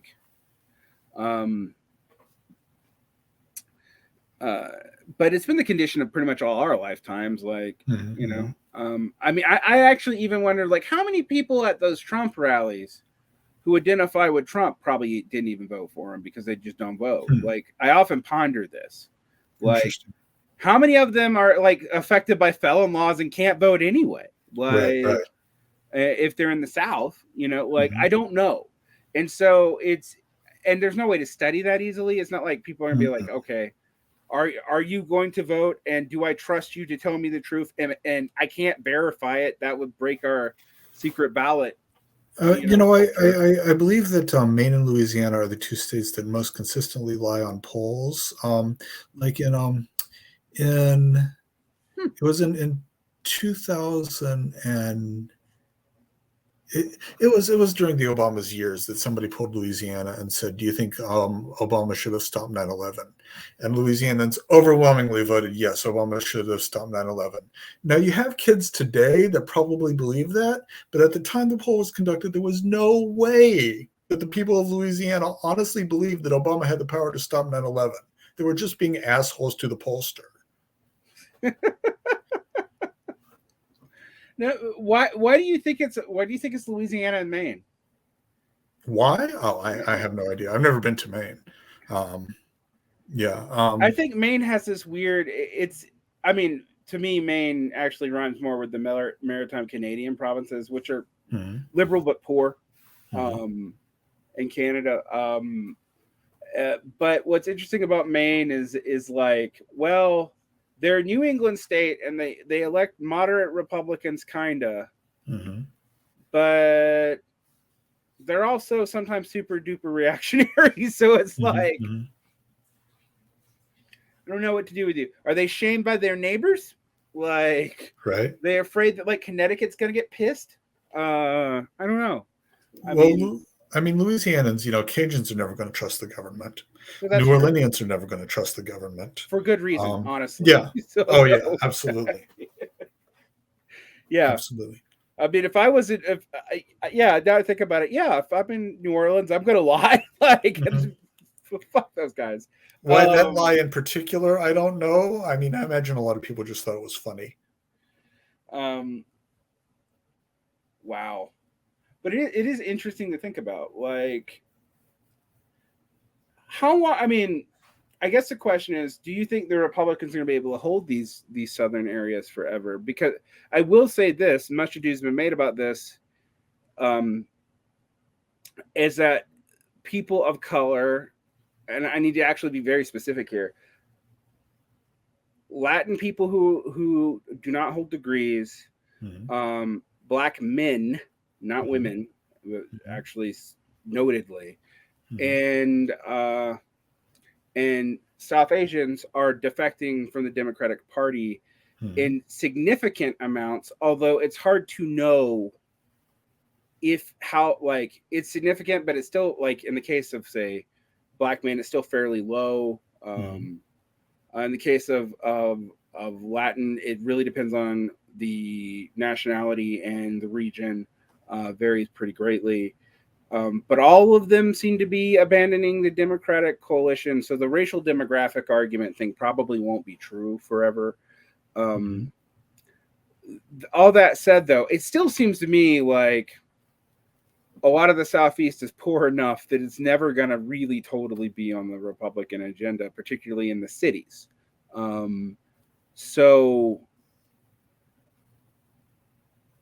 what do you see happening as this situation gets tenser? Like, how does New Orleans feel right now? Does it feel tense? Do you feel, or do you just feel like besieged by the rest of the state, or what? No, it feels tense. The 2000 protests got interesting, not as interesting as it did in some places, certainly. I think um, sorry. I just wanted to mention, when describing New Orleans, there is an autonomous zone here. It's the old naval base. It's not safe, but yeah, I mean, it does exist, and it's not going anywhere. It is there. It is established. It is part of New Orleans culture. The I had a friend who was very frustrated that the row protests aren't causing any vandalism or conflict. And I don't think that friend is that unusual in that frustration.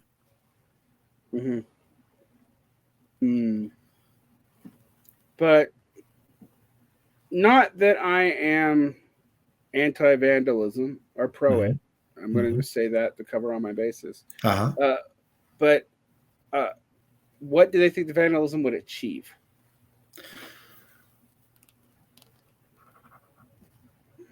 I didn't ask. Okay.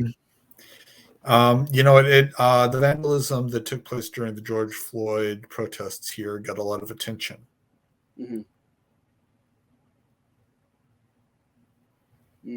But I mean, I think part of this is why I'm going to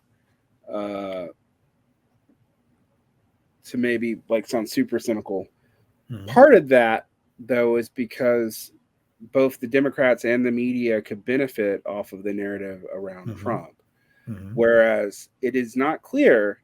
Because I mean, even some of the George Floyd protests went up and into the Biden administration, and then they were quietly shut down. Or so it does seem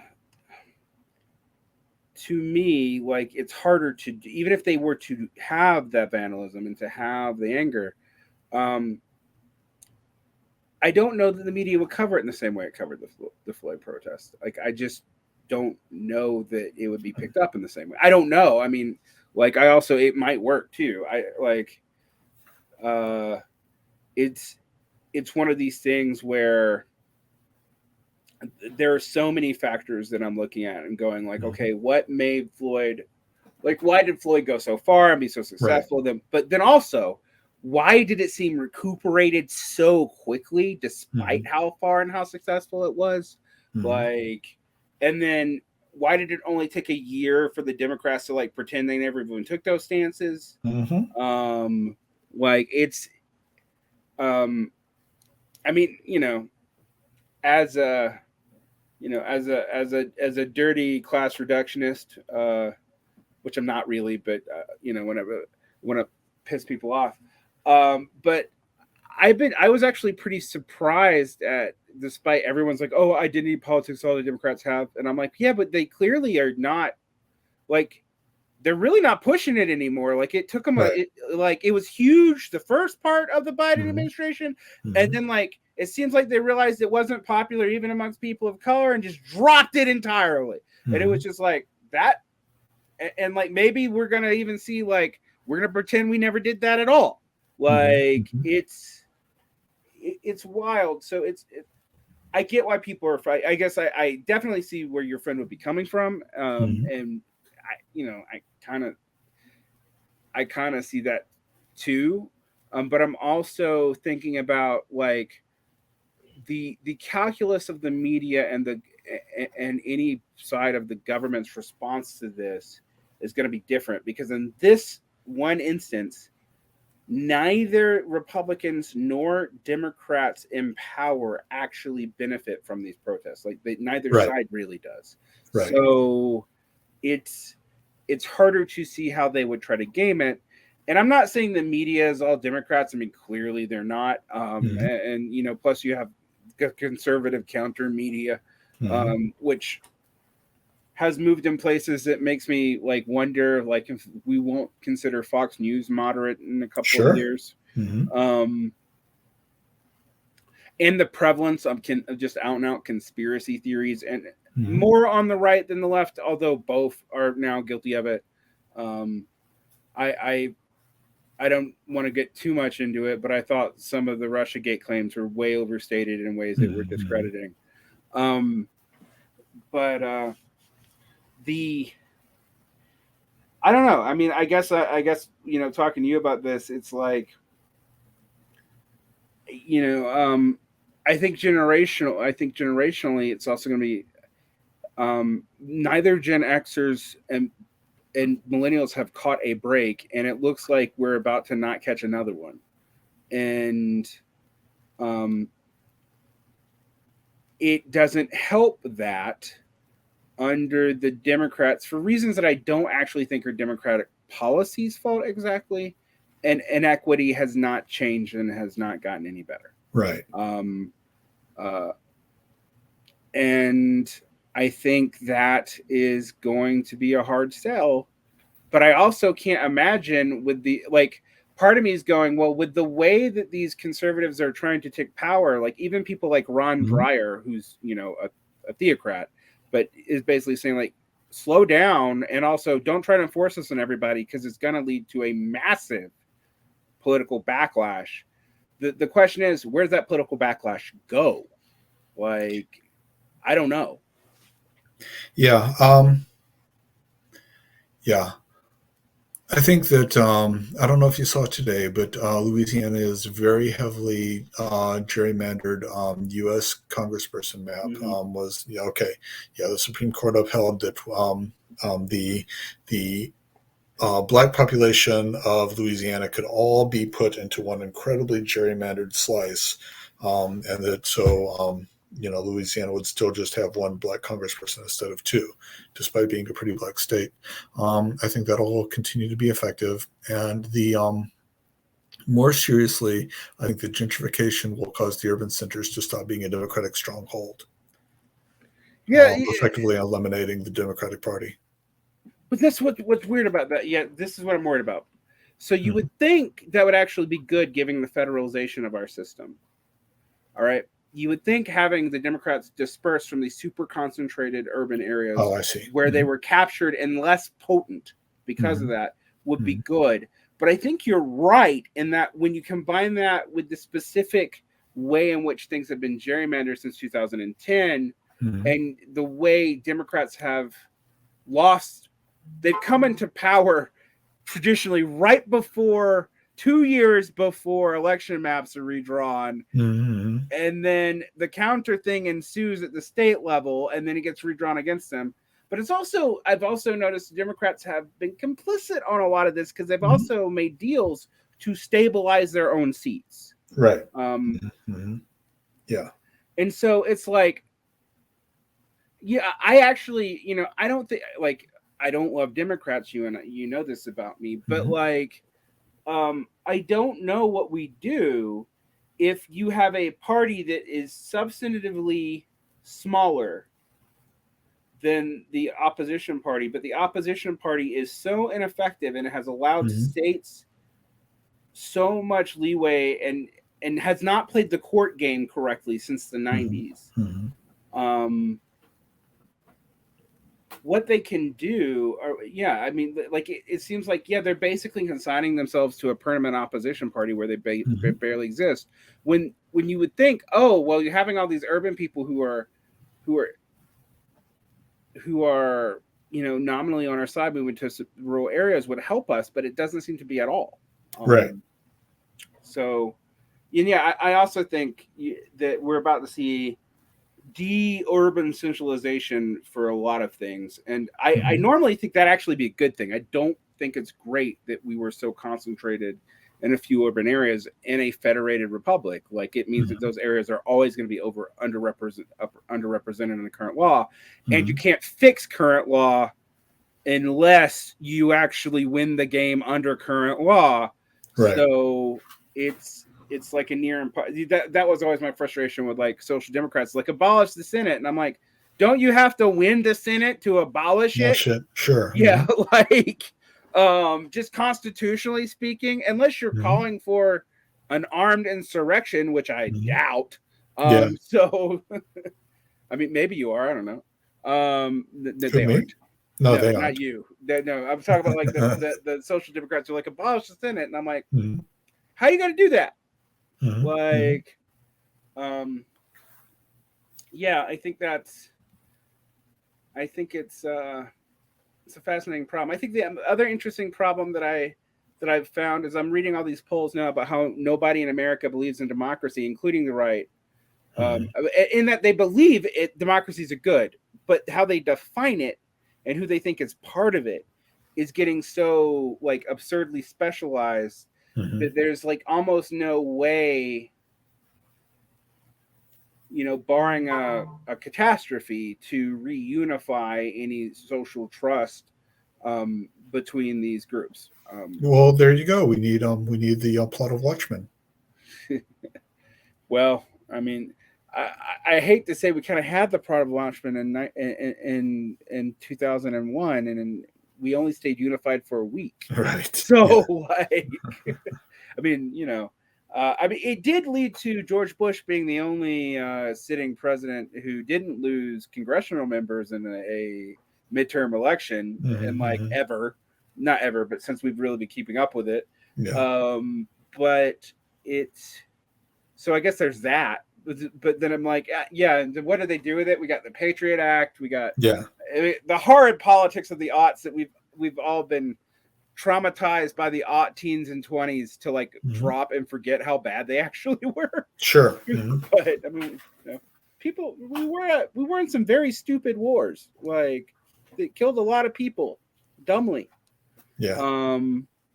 But anyway, well, let's end on a positive note, which is hard to do after the second half of the conversation. But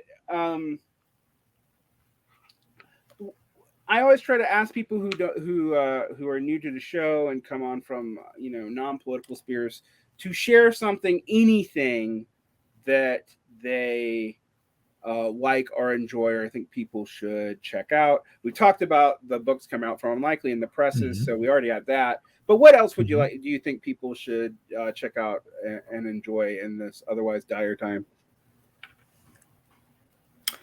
Um,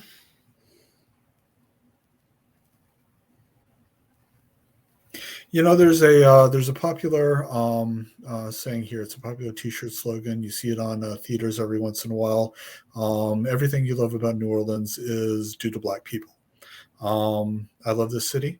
I love being here. And if you are able to come to New Orleans without trying to make New Orleans accommodate you, I recommend doing it. I'm not even saying, oh, come as a traveler, not a tourist. It's like, Well, most of us don't have the lifestyles necessary to be travelers rather than tourists. Most of us Yeah. are going to have to be tourists if we travel. But if you're able to come, explore New Orleans, accept New Orleans, and not try to make New Orleans what you want it to be, then it is really just a fabulous thing that everyone should do. Yeah, New Orleans is my favorite American city. It's my second favorite American city is Savannah, and then after Mhm. that, I think I don't know, there's probably something somewhere. But um, I like Seattle. yeah, Seattle's okay. Actually, no, that's true. I actually like most of them. Like I actually like Salt Lake, believe it or not. But Cool. I don't know that I tell people to come here. Um, uh, Mainly because I'm not sure we have the water for you. Right. But it's I. It's one thing that it's interesting is someone who is not a dyed in the wool patriot at all has Mhm.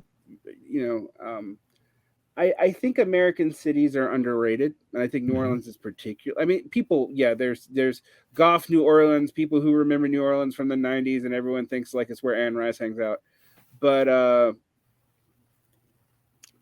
But New Orleans and Atlanta are fun cities. They are black cities, Mhm. and um, they can accommodate you.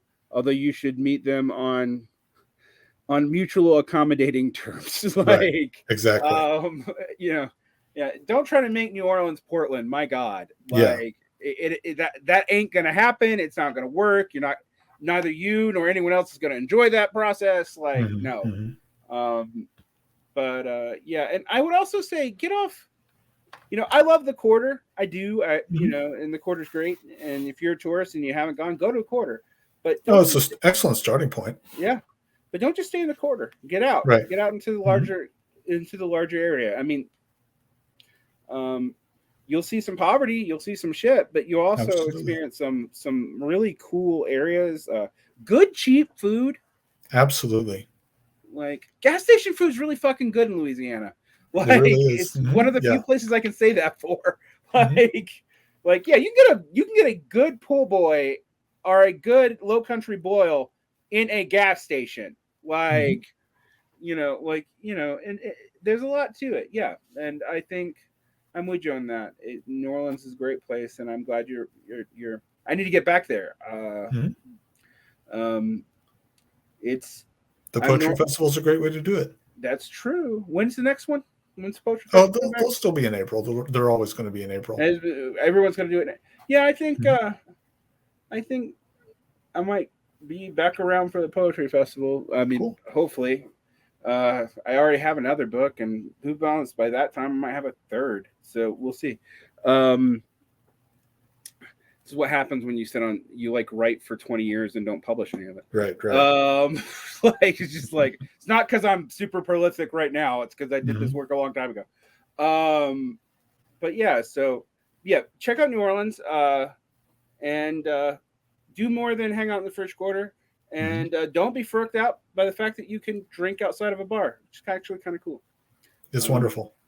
uh, which I only find weird when I'm in America that I can do that because everywhere else I've ever lived, Mhm.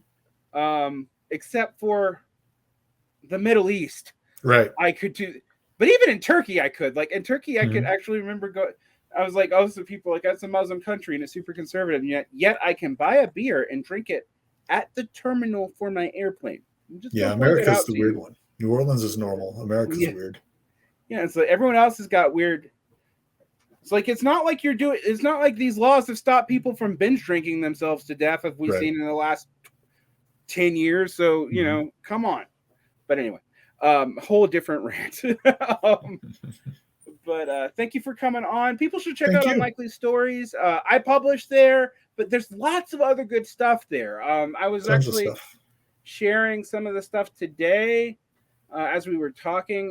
Livio Farvalio. I don't know him. Yeah, I've only got the name, just like you do. Yeah, I'm like, I don't know if that's Spanish or Italian. I think it's Spanish. So It's Italian. it's Italian. Okay, Yeah. so I'm for sure mispronouncing it. That I really liked that. Karen Weber stuff was Mhm. really there. I always like Mark Frazier. I always like Dan Raphael, whose book you published a couple years back. It's real good. C.L. Bledsoe is usually pretty good. Vernon Fraser is interesting. It's usually good. It's always interesting. And then Wendy Taylor Carlisle is also interesting. If you like Southern poetry and whatnot, she's awesome. And you published all that pretty recently, so Yeah. I'm just going to share a few names that people should check out when they go there. I've discovered that a lot of my audience is actually often asking for poetry recommendations because they feel intimidated by it. But when I talk about it, they're like, and I'm like, just read it to enjoy it. Don't even try to understand it. Just read it, let it flow over you like music. Then you can try to figure it out. But that's not the important part. And yeah, I mean, so I think maybe you'll get some new readers from this, and I hope so. That would be cool. And people should check out your 2 new books that you're publishing when they come out at the middle-ish of the summer, you think? Yeah, well, probably sometime in August. So, okay, so end-of-ish Sunday. And check that out. Thank you so much. All right, thank you.